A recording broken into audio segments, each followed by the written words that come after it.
So planning and scheduling ಅಂತ ಏನ್ ಹೇಳ್ತಾ ಇದ್ದೀವಿ, this unit exclusively deals with planning and scheduling. So planning necessity ಬಗ್ಗೆ ನಿಮ್ಗಾಗ್ಲೇ ಮಾತಾಡಿದೀನಿ, ಅದು ಗೊತ್ತಿದೆ.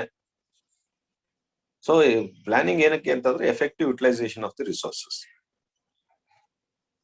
And also scheduling is required for the whatever plan we have in our mind. We have to present it in the form of a graphs or a schedule. ಅದನ್ನ scheduling ಅಂತ ಹೇಳ್ತಾರೆ. So ಅದ್ರ ಬಗ್ಗೆ ನಾವು ವಿಸ್ತಾರವಾಗಿ ಮಾತಾಡ್ತಾ ಹೋಗ್ತಿದ್ವಿ. Planning scheduling ಅಲ್ಲೇ ಆಕ್ಚುಲಿ ಇದು ಯೂನಿಟ್ ನಮ್ಮ ಒಂದು ಸಿಲೆಬಸ್. ಈ ಸಿಲೆಬಸ್ ಪ್ರಕಾರ ನಾವು ಮಾತಾಡಿದ್ವಿ ಇಲ್ಲಿ ತನಕ. ಮಾತಾಡಿದ್ರೆ ಇದ್ರಲ್ಲಿ ಯಾವ್ದು ಬಿಡ್ಲಿಲ್ಲ, ನಾವು ಎಲ್ಲ ಪೂರ್ಣ ಮಾಡಿದ್ವಿ. ಹಂಗಾಗಿ ಈಗ ಲಾಸ್ಟ್ ಅಲ್ಲಿ ಪರ್ಟ್ ಅನ್ನೋದು ಒಂದು ಉಳ್ಕೊಂಡಿದೆ. ಆ ಪರ್ಟ್ ಬಗ್ಗೆ ಹೇಳಿ ಒಂದು ಪ್ರಾಬ್ಲಮ್, ಎಕ್ಸರ್ಸೈಸ್ ಪ್ರಾಬ್ಲಮ್ ತಕೊಂಡು ಕ್ಲೋಸ್ ಮಾಡೋಣ. ಸೊ ನಮ್ಮ ಪ್ರಾಜೆಕ್ಟ್ ಪ್ರೋಗ್ರಾಮ್ ಔಟ್ಕಮ್, ನಾವು ಇದೊಂದು ಓದಿದ್ಮೇಲೆ ಏನ್ ಗೊತ್ತಿರ್ಬೇಕಪ್ಪ ನಮ್ಗೆ ಅಂತಂದ್ರೆ, ನಮ್ಮಲ್ಲಿ ಇಲಾಖೆ ಹೇಳುತ್ತೆ ಅಥವಾ ಸಬ್ಜೆಕ್ಟ್ ಹೇಳ್ತಾ ಇದೆ, ಏನ್ ಗೊತ್ತಿರ್ಬೇಕು ಅಂತಂದ್ರೆ scheduling technique for the construction project. ಯಾವ್ದೇ ಒಂದು ಪ್ರಾಜೆಕ್ಟ್ ಕೊಟ್ಟರು ನಾವು ಒಂದು ಶೆಡ್ಯೂಲಿಂಗ್ ಟೆಕ್ನಿಕ್ ನ ಅಡಾಪ್ಟ್ ಮಾಡಿ, ಈ ನಾವು ಏನು CPM ಮತ್ತೆ ಬಾರ್ ಚಾರ್ಟ್ ಅಥವಾ ಪರ್ಟ್ ಅಂತ ಏನ್ ಹೇಳ್ತೀವಿ, ಟೆಕ್ನಿಕ್ ನ ಯೂಸ್ ಮಾಡಿ ಸೊ ಪ್ಲಾನಿಂಗ್ ಮಾಡ್ಲಿಕ್ಕೆ ನಮ್ಗೆ ಗೊತ್ತಿರ್ಬೇಕು. ಸೊ ಇದು ಗೊತ್ತಿದ್ಯಾ? ನನಗ್ ಗೊತ್ತಿರ್ಬೇಕು, ನಿಮಗ್ ಗೊತ್ತಿರ್ಬೇಕು, ನೀವು ಕೂಡ ಓದಾಗಿದೆ ಈಗ, ಇದು ನಿಮಗೂ ಗೊತ್ತಿರ್ಬೇಕು. ಸೊ ಒಂದು ಪ್ರಾಜೆಕ್ಟ್ ಶೆಡ್ಯೂಲಿಂಗ್ ನ ಮಾಡೋದು ಹೇಗೆ ಅನ್ನೋದ್ರ ಬಗ್ಗೆ. ಸೊ ಹಾಗಾಗಿ ಇದನ್ನ ನಾವು ಪ್ರಾಜೆಕ್ಟ್ ಔಟ್ಕಮ್, ಸಾರಿ ಲರ್ನಿಂಗ್ ಔಟ್ಕಮ್ ಅಂತ ಹೇಳ್ತೀವಿ. ಒಂದು ಓದಿದ ಮೇಲೆ, ಇವನ್ ತಿಳ್ಕೊಂಡ ಮೇಲೆ ಇಷ್ಟನ್ನ ನಾವು ಮಾಡ್ಲಿಕ್ಕೆ ರೆಡಿ ಇರ್ಬೇಕು, ಸುಮ್ನೆ ಪಾಠ ಕೇಳೋದಲ್ಲ. ಸೊ ಅದನ್ನ ಹೇಳುತ್ತೆ. ನಾವಾಗ್ಲೇ ಹೇಳ್ದಂಗೆ whatever the resources we have, so ಅದನ್ನ ಪ್ಲಾನ್ ಮಾಡ್ಬೇಕು. ನಾವ್ ಇದೊಂದೇ ಚಾರ್ಟ್ ಇಲ್ಲಿ ತೋರಿಸ್ತಾ ಇದೀನಲ್ಲ ಕೆಳಗಡೆ, pre construction, construction, post construction, ಇದೇ ನಮ್ಮ ಇಡೀ ಸಬ್ಜೆಕ್ಟ್. ಸೊ ಇದರಲ್ಲಿ ನಾವು ಪ್ರೀ ಕನ್ಸ್ಟ್ರಕ್ಷನ್ ಸ್ಟೇಜ್ ಅಲ್ಲಿ ಇದೀವಿ, ಇನ್ನು ಕನ್ಸ್ಟ್ರಕ್ಷನ್ ಸ್ಟೇಜ್ ಹೋಗ್ಲಿಲ್ಲ. ಸೊ ಪ್ರೀ ಕನ್ಸ್ಟ್ರಕ್ಷನ್ ಸ್ಟೇಜ್ ಅಲ್ಲೇ ಇನ್ಸೆಪ್ಷನ್, ಫಿಸಿಬಿಲಿಟಿ, ಡಿಸೈನ್ ಮಾಡ್ಕೊಂಡಿರ್ತೀವಿ. ಡಿಸೈನ್ ಅಂತಂದ್ರೆ ಪ್ಲಾನಿಂಗ್. ಎಲ್ಲಿ ಸರ್ ಡಿಸೈನ್ ಮಾಡ್ಲಿವಲ್ಲ ನೀವು, RCC ಡಿಸೈನ್ ಮಾಡ್ತೀರಾ? ಇಲ್ಲ, ಸಾರಿ, ಪ್ಲಾನ್ ಮಾಡ್ಲಿಲ್ವಲ್ಲ ಸರ್ ಯಾವ್ದೋ ಒಂದು ಪ್ರಾಜೆಕ್ಟ್ ತಗೊಂಡು? ಇಲ್ಲ, ಪ್ಲಾನಿಂಗ್ ಸಪರೇಟ್ ಆಗಿ ಸಬ್ಜೆಕ್ಟ್ ಅಲ್ಲಿ ಓದಿರ್ತೀರಿ, ಎಸ್ಟಿಮೇಷನ್ ಸಬ್ಜೆಕ್ಟ್ ಓದಿರ್ತೀರಿ ಬೇರೆ, ಸೊ ಡಿಸೈನ್ ಸಬ್ಜೆಕ್ಟ್ ಬೇರೆ ಓದಿರ್ತೀರಿ. ನಿಮ್ಗೆ ಗೊತ್ತು, ಒಂದು ಪ್ರಾಜೆಕ್ಟ್ ಕೊಟ್ರೆ ಅದನ್ನ ಪ್ಲಾನ್ ಮಾಡದಂಗೆ, ಎಸ್ಟಿಮೇಟ್ ಮಾಡದಂಗೆ, ಡಿಸೈನ್ ಮಾಡದಂಗೆ ಏನ್ ಗೊತ್ತು, ಅದೆಲ್ಲ ನೀವು ಮಾಡಿದೀರಿ. ಆ ಸ್ಪೆಸಿಫಿಕೇಶನ್ ಡೆವಲಪ್ ಮಾಡೋದು ಹೆಂಗೆ ಅನ್ನೋದೆಲ್ಲ ಎಸ್ಟಿಮೇಷನ್ ಅಲ್ಲಿ ಓದಿದ್ದೀರಾ. ಸೊ ನಾವು ಈ ಒಂದು ಡಾಟಾ ಇಟ್ಕೊಂಡು, ಡಿಸೈನ್ ಡಾಟಾ ಇಟ್ಕೊಂಡು, ಸೊ ಯಾವಾಗ ಏನೇನ್ ಪ್ರಾಜೆಕ್ಟ್ ಗಳಲ್ಲಿ ಎಷ್ಟೆಷ್ಟು quantity of the earth work ಇರ್ಬೋದು, ಏನೋ ಎಸ್ಟಿಮೇಷನ್, ಡಿಸೈನ್ ಡಾಟಾ ಇಟ್ಕೊಂಡು, ಆ ಪ್ಲಾನ್ ಇಟ್ಕೊಂಡು, ಸ್ಪೆಸಿಫಿಕೇಶನ್ಸ್ ಇಟ್ಕೊಂಡು, ಸೊ ನಾವು ಪ್ಲಾನಿಂಗ್ ಮಾಡ್ತಾ ಇದ್ವಿ. ಏನಕ್ಕೆ ಪ್ಲಾನಿಂಗ್ ಮಾಡ್ತಾ ಇದೀವಿ ಅಂತ ಅಂದ್ರೆ for the various resources. So construction material ಇರ್ಬೋದು, ಮ್ಯಾನ್ ಪವರ್ ಇರ್ಬೋದು, ಮಿಷನರೀಸ್ ಇರ್ಬೋದು, ಸೊ ಎಕ್ವಿಪ್ಮೆಂಟ್ಸ್ ಇರ್ಬೋದು, ಫೈನಾನ್ಸ್ ಇರ್ಬೋದು, ಟೋಟಲಿ ಪ್ರಾಜೆಕ್ಟ್ ಶೆಡ್ಯೂಲಿಂಗ್ ಇರ್ಬೋದು. ಸೊ ಈ ತರದಲ್ಲಿ ಎಲ್ಲವನ್ನೂ ಕೂಡ ತಳ್ಕೊಳ್ಳಿಕ್ಕೆ ಟೈಮ್ ಶೆಡ್ಯೂಲಿಂಗ್ ಇರ್ಬೋದು. ಸೊ ಹಾಗಾಗಿ ನಾವು ಅದನ್ನ ಮಾಡ್ಲಿಕ್ಕಾಗಿ ನಾವು ಪ್ಲಾನಿಂಗ್ ಮಾಡ್ತಾ ಇದ್ವಿ. ಅದ್ರ ಬಗ್ಗೆ ನಾವು ಮಾತಾಡಿದ್ವಿ. ಈ construction scheduling, material scheduling, labour, equipment, expenditure scheduling, ಇವನ್ನ ಮಾಡ್ಲಿಕ್ಕಾಗಿ ಈ ಒಂದು ಪ್ಲಾನಿಂಗ್ ಮಾಡ್ತೀವಿ. ಆ ಪ್ಲಾನಿಂಗ್, ಈ ಶೆಡ್ಯೂಲಿಂಗ್ ಮಾಡ್ಲಿಕ್ಕಾಗಿ ಪ್ಲಾನಿಂಗ್ ಟೆಕ್ನಿಕ್ಸ್ ನ ಯಾವ್ದು ಅಂತ ಅಂದ್ರೆ bar chart, critical path method, program evaluation, review technique, ಇವನ್ನ ನಾವು ಬಳಸ್ತೀವಿ ಅನ್ನೋದ್ರ ಬಗ್ಗೆ ಮಾತಾಡಿದ್ವಿ.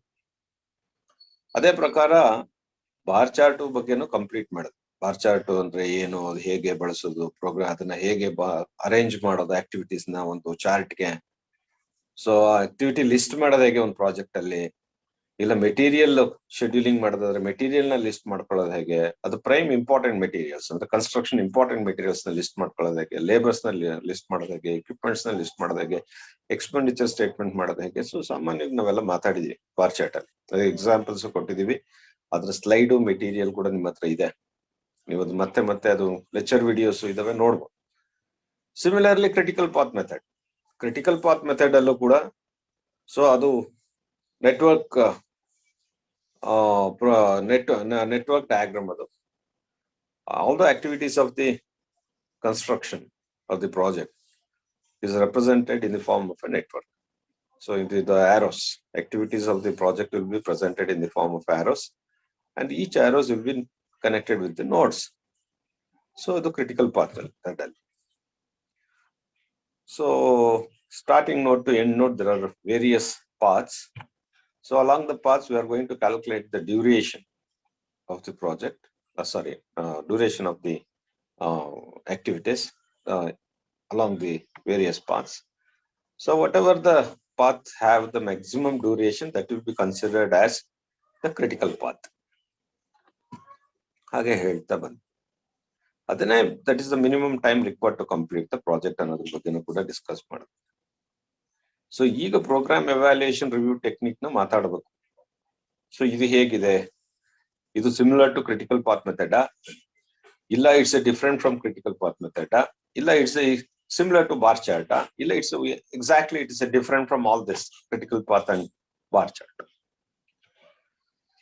So ಇದನ್ನ ಏನೇ ಮಾಡಬೇಕಾದ್ರೆ either we have to go for the bar chart or for the critical path method or for PERT, then we should have an idea of the project.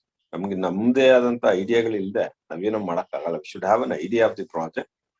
We should know what exactly what are the activities involved in the project, what are the duration required for the each activities, and also the which activity is first, which activity is next. Then we have to know the sequence of the activities. Without having these ideas, we cannot do the scheduling for the construction or for the material or for the labor or for anything for that matter regarding with the construction. So ಇದ್ರ ಬಗ್ಗೆ ನಾವು ಮಾತಾಡಿದ್ವಿ. So ಇದನ್ನ ನಾವು ಹೇಗೆ ಈ table ನ ready ಮಾಡ್ಕೊಳ್ಳೋದು ಅನ್ನೋದ್ರ ಬಗ್ಗೆನೂ ಕೂಡ ನಾವು ಮಾತಾಡಿದ್ವಿ. ಅದು ಡ್ಯೂರೇಷನ್ ನ ಹೇಗೆ ವರ್ಕೌಟ್ ಮಾಡೋದು ಅನ್ನೋದ್ರ ಬಗ್ಗೆನೂ ಕೂಡ ನಾವು ಮಾತಾಡಿದ್ವಿ. ಹಂಗಾಗಿ ಬಾರ್ ಚಾರ್ಟ್ ಅನ್ನ ನಾನು ಮಾತಾಡಲ್ಲ, ಬಾರ್ ಚಾರ್ಟ್ ಬಗ್ಗೆ ನಾನು ಮಾತಾಡಲ್ಲ. ಕ್ರಿಟಿಕಲ್ ಪಾತ್ ಮೆಥಡ್ ಬಗ್ಗೆನೂ ಮಾತಾಡಲ್ಲ, ಯಾಕೆಂತಂದ್ರೆ it's already over. Critical path method is also over. So how the activities will be arranged, how the activity will be presented in the critical path method, that is in the form of arrows. The nodes will be, each activity will be connected with the help of a nodes. We have two nodes in each activity, that's a end node and beginning at the start node and the end node. So each node will be numbered. So the number activity is also represented in the form of a node numbers. That is 1-2, for example, this. Similarly, each activity in the project are going to be arranged in the form of a network diagram. This network diagram is called what is construction scheduling. We'll call it as a construction scheduling. What is critical path method? This is the method of doing the scheduling for the construction activities in the form of a network. That is what is called as critical path. But in the network, we have a different paths from the start to end. Therefore, along the various paths, we are going to calculate the time required to complete each activity along that paths. So the path which gets the maximum duration, that path is considered as critical path. So we have to explain like that. Now explanation atara baribekagutte. So here critical path andre no, critical path method andre no. So it's a technique. So method ಅಂದ್ರೆ ಏನಪ್ಪಾ ಅಂತಂದ್ರೆ ಇದೊಂದು technique ಇದೆ ಅಷ್ಟೇ. ಅಂದ್ರೆ ಇದೊಂದು method, ಇದನ್ನ ಬಳಸ್ಕೊಂಡು ನಾವು ನೆಟ್ವರ್ಕ್ ಡಯಾಗ್ರಾಮ್ ನ ತಯಾರು ಮಾಡ್ತೀವಿ ಅಥವಾ ಶೆಡ್ಯೂಲಿಂಗ್ ಮಾಡ್ತೀವಿ. ಇದರಿಂದ ಏನ್ ಗೊತ್ತಾಗುತ್ತೆ ಅನ್ನೋದು ಕೂಡ ಕೇಳ್ತಾರೆ. ಏನಪ್ಪ ಗೊತ್ತಾಯ್ತು ಅಂತಂದ್ರೆ ಅರ್ಲಿಯಸ್ಟ್ ಪಾಸಿಬಲ್ ಟೈಮ್, ಎಷ್ಟು ದಿನದಲ್ಲಿ ಕಂಪ್ಲೀಟ್ ಮಾಡ್ಬೋದು ಪ್ರಾಜೆಕ್ಟ್ ನ, ಯಾವ ಆಕ್ಟಿವಿಟಿ ಮೊದಲು ಯಾವ ಆಕ್ಟಿವಿಟಿ ಕೊನೆಯಲ್ಲಿ, ಕ್ರಿಟಿಕಲ್ ಪಾತ್ ಅಂದ್ರೆ ಏನು ಅಂತಂದ್ರೆ ಎಷ್ಟು ಡ್ಯೂರೇಷನ್ ನ ಕ್ರಿಟಿಕಲ್ ಪಾತ್ ಅಲ್ಲಿ ಕ್ಯಾಲ್ಕುಲೇಟ್ ಮಾಡ್ತೀವಿ. ಸೊ ಇದನ್ನೆಲ್ಲ ನಾವು ಹೇಳ್ಬೋದು. ಸೊ ಈ ತರ ಎಲ್ಲ ಅಡ್ವಾಂಟೇಜಸ್ ಇದೆ ಈ ಪ್ರಾಜೆಕ್ಟ್ ಅಲ್ಲಿ. ಇದನ್ನ ಅನಲೈಸ್ ಮಾಡೋದ್ರಿಂದ ನಮ್ಗೆ ಗೊತ್ತಾಗುತ್ತೆ, ಎಕ್ಸಾಕ್ಟ್ ಟೈಮ್ ನ ನಾವು ಕ್ಯಾಲ್ಕುಲೇಟ್ ಮಾಡ್ಕೊಳ್ಳಿಕ್ಕೆ ಅನುಕೂಲ ಆಗುತ್ತೆ. ಇದು ದೊಡ್ಡ ದೊಡ್ಡ ಪ್ರಾಜೆಕ್ಟ್ ಗಳಿಗೆ there are several of activities, in thousands of activities. Suppose if the major projects have thousands of activity, then in that project this method is very useful compared to a bar chart. Bar chart is only for the small projects. It will not good for the major projects. So this is how the critical path method is analyzed. So critical path method alli, so how the what is that diagram will be made. So or otherwise network is going to be drawn based on that. This is what is dummy activity in the network diagram. So we discussed. So dummy activity is nothing but it is an activity don't requires any resources to complete. Similarly, activities na class bifurcate ಮಾಡ್ತೀವಿ ನಾವು network diagram ಅಲ್ಲಿ. Predecessor activity, successor activity and dummy activity ಅಂತ ಹೇಳಿ. So diagram represent ಮಾಡುವಾಗ ಅಥವಾ ಬರೆಯುವಾಗ, activity scheduling ಮಾಡುವಾಗ ಅಥವಾ ಎಕ್ಸಾಮಿನೇಷನ್ ಕೊಡುವಾಗ, ಸೊ ನಾವೇ ಶೆಡ್ಯೂಲಿಂಗ್ ಮಾಡ್ಬೋದು, ಅವ್ರು ಶೆಡ್ಯೂಲಿಂಗ್ ಮಾಡಿರೋದನ್ನ ನಮಗ್ ಕೊಡ್ಬೋದು ಡ್ರಾ ಮಾಡಿ ಅಂತ ಹೇಳಿ. ಅಂತ ಸಂದರ್ಭದಲ್ಲಿ they name that activities are the some of the activities are follower, some of the activities predecessor activity, some of the activities are successor activity. Predecessor activity ಅಂತ ಆದ್ರೆ ನಾವ್ ಎಲ್ಲಿದ್ದೀವಿ, ಆ ಆಕ್ಟಿವಿಟಿಯಿಂದ ನಾವು ಎಲ್ಲಿದ್ದೀವಿ, ಆ ಆಕ್ಟಿವಿಟಿಯಿಂದ ಹಿಂದೆ ಇರೋದು ಅಂದ್ರೆ ಹಿಂದ್ ಬ್ಯಾಕ್ ಸೈಡ್ ಇರೋದನ್ನ will call it as a predecessor activity. So ಇಲ್ಲಿ for example, suppose if you consider this activity in the network, so ಇದ್ರ ಹಿಂದೆ ಇರೋದನ್ನ ಪ್ರಿಡಿಸೆಸರ್ ಆಕ್ಟಿವಿಟಿ ಅಂತೀವಿ, ಇದ್ರ ಮುಂದೆ ಇರೋದನ್ನ ಸಕ್ಸೆಸರ್ ಆಕ್ಟಿವಿಟಿ ಅಂತ ಕರಿತೀವಿ. ಅದನ್ನ ಡಿಫೈನ್ ಮಾಡಿ. ಸೊ ಆಕ್ಟಿವಿಟಿ, ಸೊ ಪ್ರಿಡಿಸೆಸರ್ ಅಂತ ಅಂದ್ರೆ it controls, so it controls, it will be predecessor activity controls the start and finish of the other activity. So ಇದು ಕರೆಕ್ಟ್ ಆದ್ರೆ ಇದು ಸರಿಯಾದ ಟೈಮ್ ನಲ್ಲಿ ಮುಗಿದ್ರೇನೆ ಸರಿಯಾದ ಟೈಮ್ ನಲ್ಲಿ ಸ್ಟಾರ್ಟ್ ಆಗೋದು next activity. therefore predecessor activity it controls the next activity ಅಂದ್ರೆ starting and end time. So successor activity depends on the start and finish of the other activities.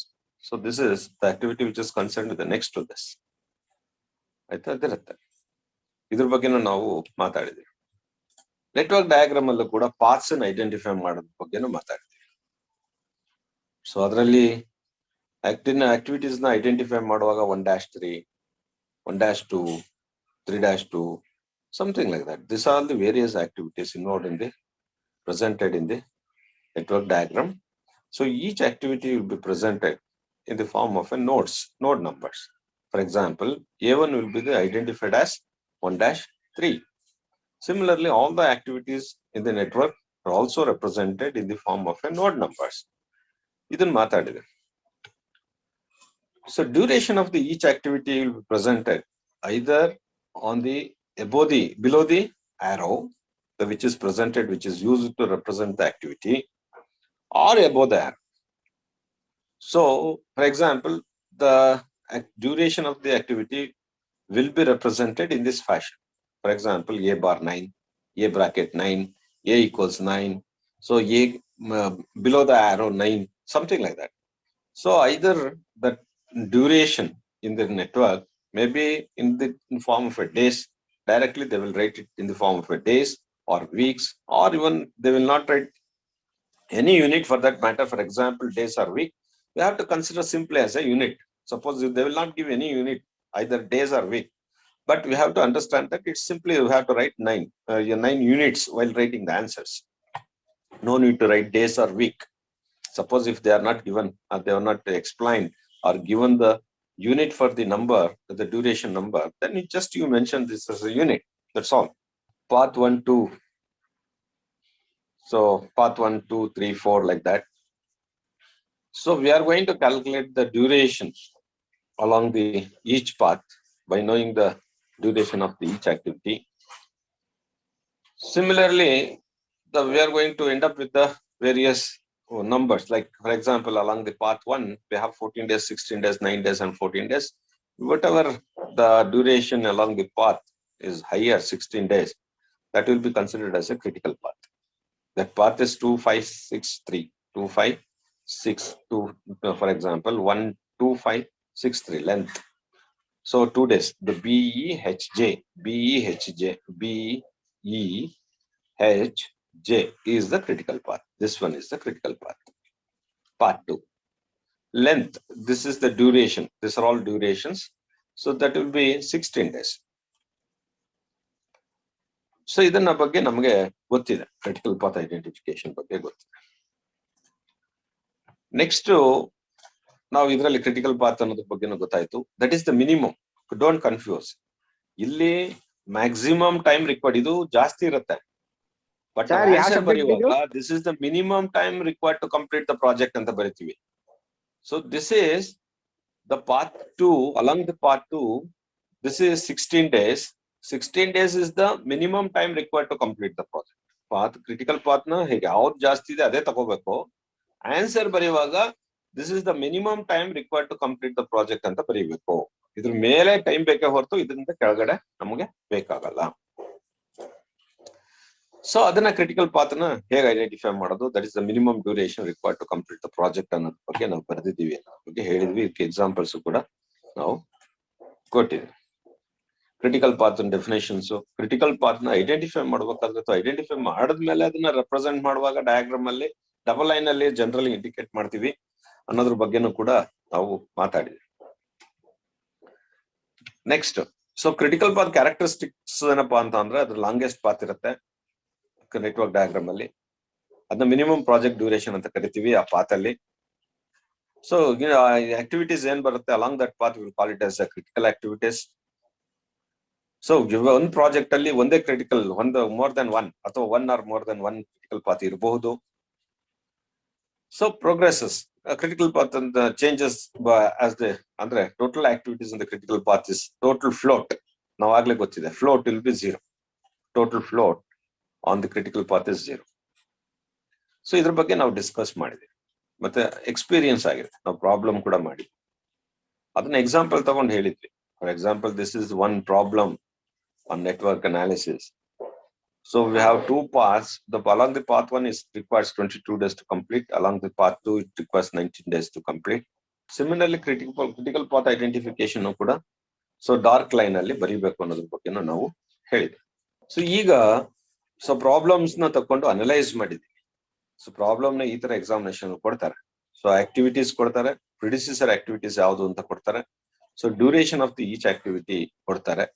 ಇದನ್ನ ನಾವು ನೆಟ್ವರ್ಕ್ ಡಯಾಗ್ರಾಮ್ ಕನ್ವರ್ಟ್ ಮಾಡಿ, so critical path determine the critical path, critical activities ಅಂತ project completion time ಅಂತ problem ಕೊಡ್ತಾರೆ. ಇದಕ್ಕೆ 10 marks ಇರುತ್ತೆ.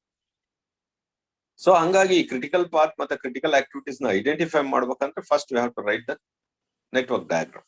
Without network diagram we cannot do the critical path, critical activities of the project completion time. So ಹಾಗಾಗಿ so this is how we have to write the network diagram. ಅದ್ರ ಬಗ್ಗೆ ನಿಮಗೆ experience ಇದೆ, network diagram ಬರೆಯೋದು ಹೇಗೆ ಅನ್ನೋದ್ರ ಬಗ್ಗೆ experience ಇದೆ. ಸೊ ಇದೇ ಡಯಾಗ್ರಾಮ್ ತಗೊಂಡಾಗ್ಲೂ ಕೂಡ ಕ್ರಿಟಿಕಲ್ ಪಾತ್ ನ ಐಡೆಂಟಿಫೈ ಮಾಡೋದ್ರ ಬಗ್ಗೆ ನಮಗೆ. ನೆಕ್ಸ್ಟ್ ಇದರಲ್ಲಿ ಟೈಮ್ ಕ್ಯಾಲ್ಕುಲೇಷನ್ಸ್ ಬಗ್ಗೆ, ಫ್ಲೋಟ್ ಕ್ಯಾಲ್ಕುಲೇಷನ್ಸ್ ಬಗ್ಗೆ ಹೋಗ್ತೀವಿ. ಯಾಕೆ ಅಂತಂದ್ರೆ ಸೊ ಕ್ಯಾರೆಕ್ಟರಿಸ್ಟಿಕ್ಸ್ ಆಫ್ ದಿ ನಾವು ಕ್ರಿಟಿಕಲ್ ಪಾತ್ ನೋಡುವಾಗ total float of the activities on critical path is 0. ಇದನ್ನ ನಾವು ಹೇಳಿದೀವಿ. ಇದನ್ನ we have to justify it. So total float on that activity on the along the critical path is 0 ಅಂತ ಹೇಳಿ ನಮ್ಗೆ ಗೊತ್ತಾಗ್ಬೇಕಾಗುತ್ತೆ. So for that what we have to do is then we have to understand some of the things. So before calculating the float or slack. So ಇಲ್ಲಿ ನಾವು ಇಲ್ಲಿ ತನಕ duration ಅಂತ ಮಾತಾಡ್ಕೊಂಡ್ಬಂದ್ವಿ. ಒಂದು ಆಕ್ಟಿವಿಟಿಗೆ ಒಂದು ಡ್ಯೂರೇಷನ್ ಇರುತ್ತೆ ಒಂದು ಪ್ರಾಜೆಕ್ಟ್ ಅಲ್ಲಿ, ಅದರದ್ದು ಎಷ್ಟು ದಿವಸ ಆಕ್ಟಿವಿಟಿ ನಡೆಯುತ್ತೆ ಅನ್ನೋದ್ರ ಬಗ್ಗೆ ತಿಳುವಳಿಕೆ ಇರುತ್ತೆ. ಸೊ ಅದನ್ನ ಡ್ಯೂರೇಷನ್ ನಾವು ಇಲ್ಲಿ ತನಕ ಅದನ್ನ ಎಕ್ಸಿಸ್ಟೆನ್ಸ್ ಎಷ್ಟು ದಿವಸ ಕೆಲಸ ಆಗತ್ತೆ, ಕೆಲಸ ಟೈಮ್ ಬೇಕು ಈ ಕೆಲಸ ಮಾಡ್ಲಿಕ್ಕೆ. ಉದಾಹರಣೆ ಇದೊಂದು ಕೆಲಸ ಅಂತ ಅಂದ್ರೆ ಇದನ್ನ ಆಕ್ಟಿವಿಟಿ ಈ ಪಾಯಿಂಟ್ ಇಂದ ಟೈಲ್ ಇಂದ ಹೆಡ್ ಗೆ ಅದು ಒಂದು ಆಕ್ಟಿವಿಟಿ ಅಂತ ಕನ್ಸಿಡರ್ ಮಾಡಿದ್ರೆ we are connected with the nodes, 2 nodes. From we have to travel from 1 to 2 to finish this activity. So from node 1 to node 2. So adana will call it as duration. Other than duration, now we have to call this as an expected time of completion. Adar bagge maatadi. This is what we called as, it's not simply duration, it's a expected time of completion. Now istu divasa beku anta helkondidivi anta. Similarly, we have different times at each node. So on project na earliest start ಮತ್ತೆ earliest finish, latest start ಮತ್ತೆ latest finish ಬಗ್ಗೆ ನಾವು ಮಾತಾಡ್ತಾ ಬಂದ್ವಿ. earliest start and earliest finish forward pass ಅಲ್ಲಿ ಲೆಕ್ಕ ಮಾಡ್ತೀವಿ. Latest finish and latest start ನ ಬ್ಯಾಕ್ವರ್ಡ್ ಪಾಸ್ ಅಲ್ಲಿ ಲೆಕ್ಕ ಮಾಡ್ತೀವಿ ಅನ್ನೋದ್ರ ಬಗ್ಗೆ ಮಾತಾಡ್ವಿ. ಸೊ ಫಾರ್ವರ್ಡ್ ಪಾಸ್ ಅಲ್ಲಿ ಮಾಡುವಾಗ earliest ಸ್ಟಾರ್ಟ್ ಇಂದ earliest ಫಿನಿಶ್ ಲೆಕ್ಕ ಮಾಡಬೇಕಾದ್ರೆ we are going to add up this expected time of completion to this earliest start to get the earliest finish. That's all. ಬೇರೆ ಏನ್ ದೊಡ್ಡ ಹೊಸ ಟೆಕ್ನಿಕ್ ಏನಿಲ್ಲ ಇಲ್ಲಿ, ದೊಡ್ಡ ಫಾರ್ಮುಲಾಗಳೇನಿಲ್ಲ ಇಲ್ಲಿ. You have to understand it. So earliest finish ನ ಕ್ಯಾಲ್ಕುಲೇಟ್ ಮಾಡ್ಬೇಕಾದ್ರೆ ಅರ್ಲಿಯೆಸ್ಟ್ ಸ್ಟಾರ್ಟಿಗೆ ಈ ಒಂದು ಎಕ್ಸ್ಪೆಕ್ಟೆಡ್ ಟೈಮ್ ಆಫ್ ಕಂಪ್ಲೀಷನ್ ನ ಆಡ್ ಮಾಡ್ತಾ ಇದ್ದೀವಿ.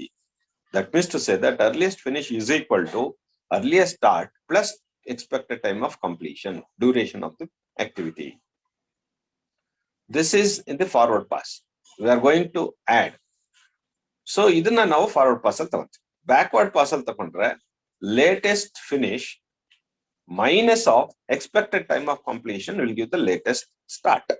So we are going to calculate the latest start and latest finish from the backward pass. First we are going to calculate the latest finish, then we are going to calculate the latest start. ಯಾಕಂದ್ರೆ ಇಲ್ಲಿಂದ ಇಲ್ಲಿಗೆ ಹೋಗ್ಬೇಕಾದ್ರೆ ಈ latest finish ಏನಿದೆ, latest earliest finish ಏನಿದೆ, ಇದು ಈ ವ್ಯಾಲ್ಯೂನ latest finish ಆಗಿ ತಗೊಂತೀವಿ. ಈ ವ್ಯಾಲ್ಯೂ ತಗೊಂಡ್ಮೇಲೆ ಇದನ್ನ ಎಕ್ಸ್ಪೆಕ್ಟೆಡ್ ಟೈಮ್ ಆಫ್ ಕಂಪ್ಲೀಷನ್ ಅಲ್ಲಿ ಕಳೆದ್ರೆ, ಅಂದ್ರೆ we have to deduct it, ಕಳೆದ್ರೆ ಸೊ ಇದು ಬರುತ್ತೆ. ಸೊ ಇಷ್ಟ, ಇನ್ನೇನ್ ಫಾರ್ಮುಲಾಗಳು, ಏನ್ ದೊಡ್ಡ ದೊಡ್ಡ ಫಾರ್ಮುಲಾಗಳು ಯೋಚನೆ ಮಾಡಿ ಸಿಕ್ಕಾಪಟ್ಟೆ ಯೋಚನೆ ಮಾಡೋ ಫಾರ್ಮುಲಾಗಳು ಏನಿಲ್ಲ. ಸೊ ಇದನ್ನ ನಾವು ಮಾತಾಡಿದೀವಿ. ಸೊ ಇದ್ರ ಬಗ್ಗೆ ನಾವು ಪ್ರಾಬ್ಲಮ್ಸ್ ನ ಮಾಡ್ಕೊಂಡ್ ಬಂದಿದೀವಿ. ಏನು ಕ್ರಿಟಿಕಲ್ ಪಾತ್ ಅಲ್ಲಿ ಒಂದು ಪ್ರಾಬ್ಲಮ್ ಕೊಟ್ಟಿದ್ದಾರೆ, expected time of completion, duration ಅಂತ ಏನ್ ಕರಿತಾ ಇದ್ವಿ, ಇದನ್ನೇ ಒಂದು ಆಕ್ಟಿವಿಟಿ ಅಂಡ್ ನೋಡ್ numbers and expected time of completion. This will be the network diagram. ಈ ಡಯಾಗ್ರಾಮ್ ಅಲ್ಲಿ ಸೊ ನಮಗೆ ಕೊಟ್ಟಿರುವಂತದ್ದು ಮೂರೇ ಕಾಲಮ್, ಒಂದು ನೋಡ್ ನಂಬರ್, ಆಕ್ಟಿವಿಟಿ ಮತ್ತೆ ಎಕ್ಸ್ಪೆಕ್ಟೆಡ್ ಟೈಮ್ ಆಫ್ ಕಂಪ್ಲೀಷನ್. ಇದನ್ನ ನಾವು ಇಲ್ಲಿ ಟ್ಯಾಬ್ಯುಲೇಟ್ ಮಾಡಿದೀವಿ. ನಾವು ಈ ಕ್ರಿಟಿಕಲ್ ಪಾತ್ ನ ಐಡೆಂಟಿಫೈ ಮಾಡಬಹುದು ಈ ಒಂದು ನೆಟ್ವರ್ಕ್ ಡಯಾಗ್ರಾಮ್ ಅಲ್ಲಿ. ಯಾವ್ದು 2, 4 ಮೂರು ಪಾತ್ಗಳಿದೆ. 2, 4, 6 1, 2, 4, 6 and 1, 2, 5, 6 1, 2, 4, 6 1, 2, 5, 6 1, 3, 5, 6. So along this path we have the highest duration. This is the minimum time required to complete the project. This is the minimum time required to complete the project. Therefore, other than this, we have to estimate these times: earliest start time, earliest finish time, and the latest start and latest finish. ಈ time ಗಳನ್ನ estimate ಮಾಡಬೇಕು. ಇವೆರಡನ್ನ backward forward pass ಅಲ್ಲಿ, ಇವೆರಡನ್ನ backward pass ಅಲ್ಲಿ ನಾವು ಮಾಡ್ತೀವಿ. So earliest start time ನ calculate ಮಾಡೋದು ಹೇಗೆ ಅನ್ನೋದನ್ನ ನಾವು ಮಾಡಿದೀವಿ. ಸೊ ಇನ್ನೊಂದು ಒಂದೊಂದು ನೋಡ್ಗು ಕೂಡ ಎಕ್ಸ್ಪ್ಲೈನ್ ಮಾಡಿದೀವಿ.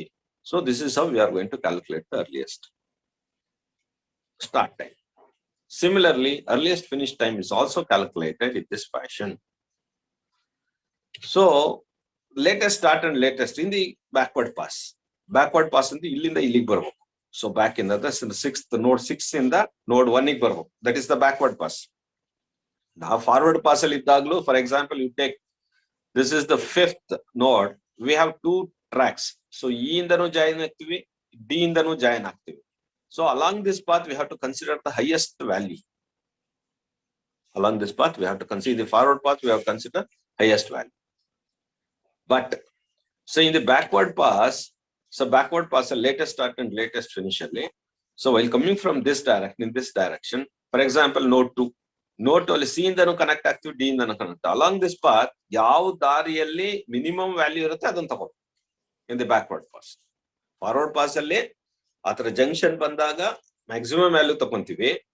ಸೊ ಬ್ಯಾಕ್ವರ್ಡ್ ಪಾಸ್ ಅಲ್ಲಿ ಆತರ ಜಂಕ್ಷನ್ಸ್ ಬಂದಾಗ ಮಿನಿಮಮ್ ಟೈಮ್ ತಗೊಂತೀವಿ. ಸೊ ಇದನ್ನ ನಾವು ಮನಸ್ಸಲ್ಲಿ ಇಟ್ಕೋಬೇಕು. ಲೆಕ್ಕಾಚಾರ, ಇದು ಕಾನೂನು, ಅಂದ್ರೆ procedure to calculate the latest start time and latest finish time. So we have tabulated. This will be calculated using in the forward pass. First we are going to calculate ES. So then we are going to calculate the finish time, earliest finish time. So idralle backward pass alli first we are going to calculate the latest finish time, then we are going to calculate latest start. So because we are in the forward pass. So idanna ನಾವು tabulate ಮಾಡುವಾಗ we have to see this node numbers in the backward and forward direction. ಈ ಕಡೆ left ಅಲ್ಲಿ ಇದೆಯಲ್ಲ, ಈ numbers ಎಲ್ಲ in the forward pass. So ಇದನ್ನ ನಾವು ಫಾರ್ವರ್ಡ್ ಪಾಸ್ ಅಲ್ಲಿ ತಗೊಂತೀವಿ ನಾವು. So for example, you are going to consider this in the forward pass. ಇದನ್ನ ನಾವು ಫಾರ್ವರ್ಡ್ ಪಾಸ್ ಅಲ್ಲಿ ನೋಡ್ತೀವಿ. ಸೊ 1 2 ಏನಿದೆ 1 1 2 2 3 4 1 ಇದನ್ನ ನಾವು ಟ್ಯಾಬ್ಲೆಟ್ ಮಾಡ್ತೀವಿ ಎಫ್ ಗೆ. ಸೊ ಹೀಗೆ ಇದನ್ನ ಫಾರ್ವರ್ಡ್ ಪಾಸ್ ಅಲ್ಲಿ ಮಾಡಿ. ಬ್ಯಾಕ್ವರ್ಡ್ ಪಾಸ್ ಅಲ್ಲಿ ಮಾಡಬೇಕಾದ್ರೆ 6 6 5 5 4 3 2 ಕ್ಯಾಲ್ಕುಲೇಟ್ ಮಾಡ್ತೀವಿ ಇಲ್ಲಿ. ಬಟ್ ಎಂಟ್ರಿ ಮಾಡುವಾಗ ಟ್ಯಾಬ್ಲಾ ಕಾಲಮ್ಗೆ ಇದನ್ನ ನೋಡ್ಕೊಂಡು ಎಂಟ್ರಿ ಮಾಡಬೇಕು. This is in the backward pass. So ಯಾವ್ದು 6 6 5 5 4 3 2 ಅನ್ನೋದು ಬ್ಯಾಕ್ವರ್ಡ್ ಪಾಸ್ ಅಲ್ಲಿ ಇದೆ. ಸೊ ಇದನ್ನ ನಾವು ಇದನ್ನ ನೋಡ್ಕೊಂಡು 2 ನಂಬರ್ ನೋಡ್ಕೊಂಡು ಇಲ್ಲಿ ಎಂಟ್ರಿ ಮಾಡ್ಬೇಕು. 3 ನೋಡ್ 3 ವ್ಯಾಲ್ಯೂ ಎಂಟ್ರಿ ಮಾಡ್ಬೇಕು. ನೋಡ್ 4 ಬ್ಯಾಕ್ವರ್ಡ್ ಪಾಸ್ ಅಲ್ಲಿ ಇದ್ದಾಗ, ಬ್ಯಾಕ್ವರ್ಡ್ ಪಾಸ್ ಅಲ್ಲಿ ಇದ್ದಾಗ ಕೆಳಗಿಂದ ಹೋಗ್ಬೇಕು, ಹಿಂಗೆ ಈ ಕಡೆ ಸೈಡ್ ಇಂದ.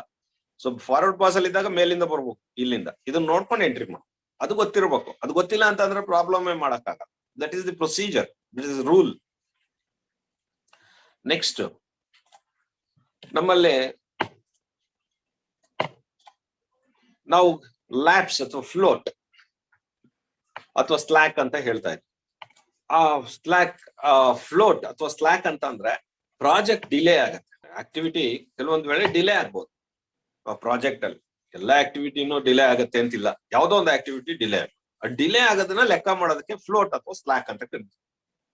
Some of the activities in the project will be delayed because of the various reasons. So we have to estimate what is the delay to be admitted or allowed in the for the activities in the project. But as per our discussion is concerned, along the critical path, no delay. The float should be zero, or slack should be zero along the critical path. So ಈ cut ಆಗತ್ತೆ ಮತ್ತೆ rejoin ಆಗೋಣ.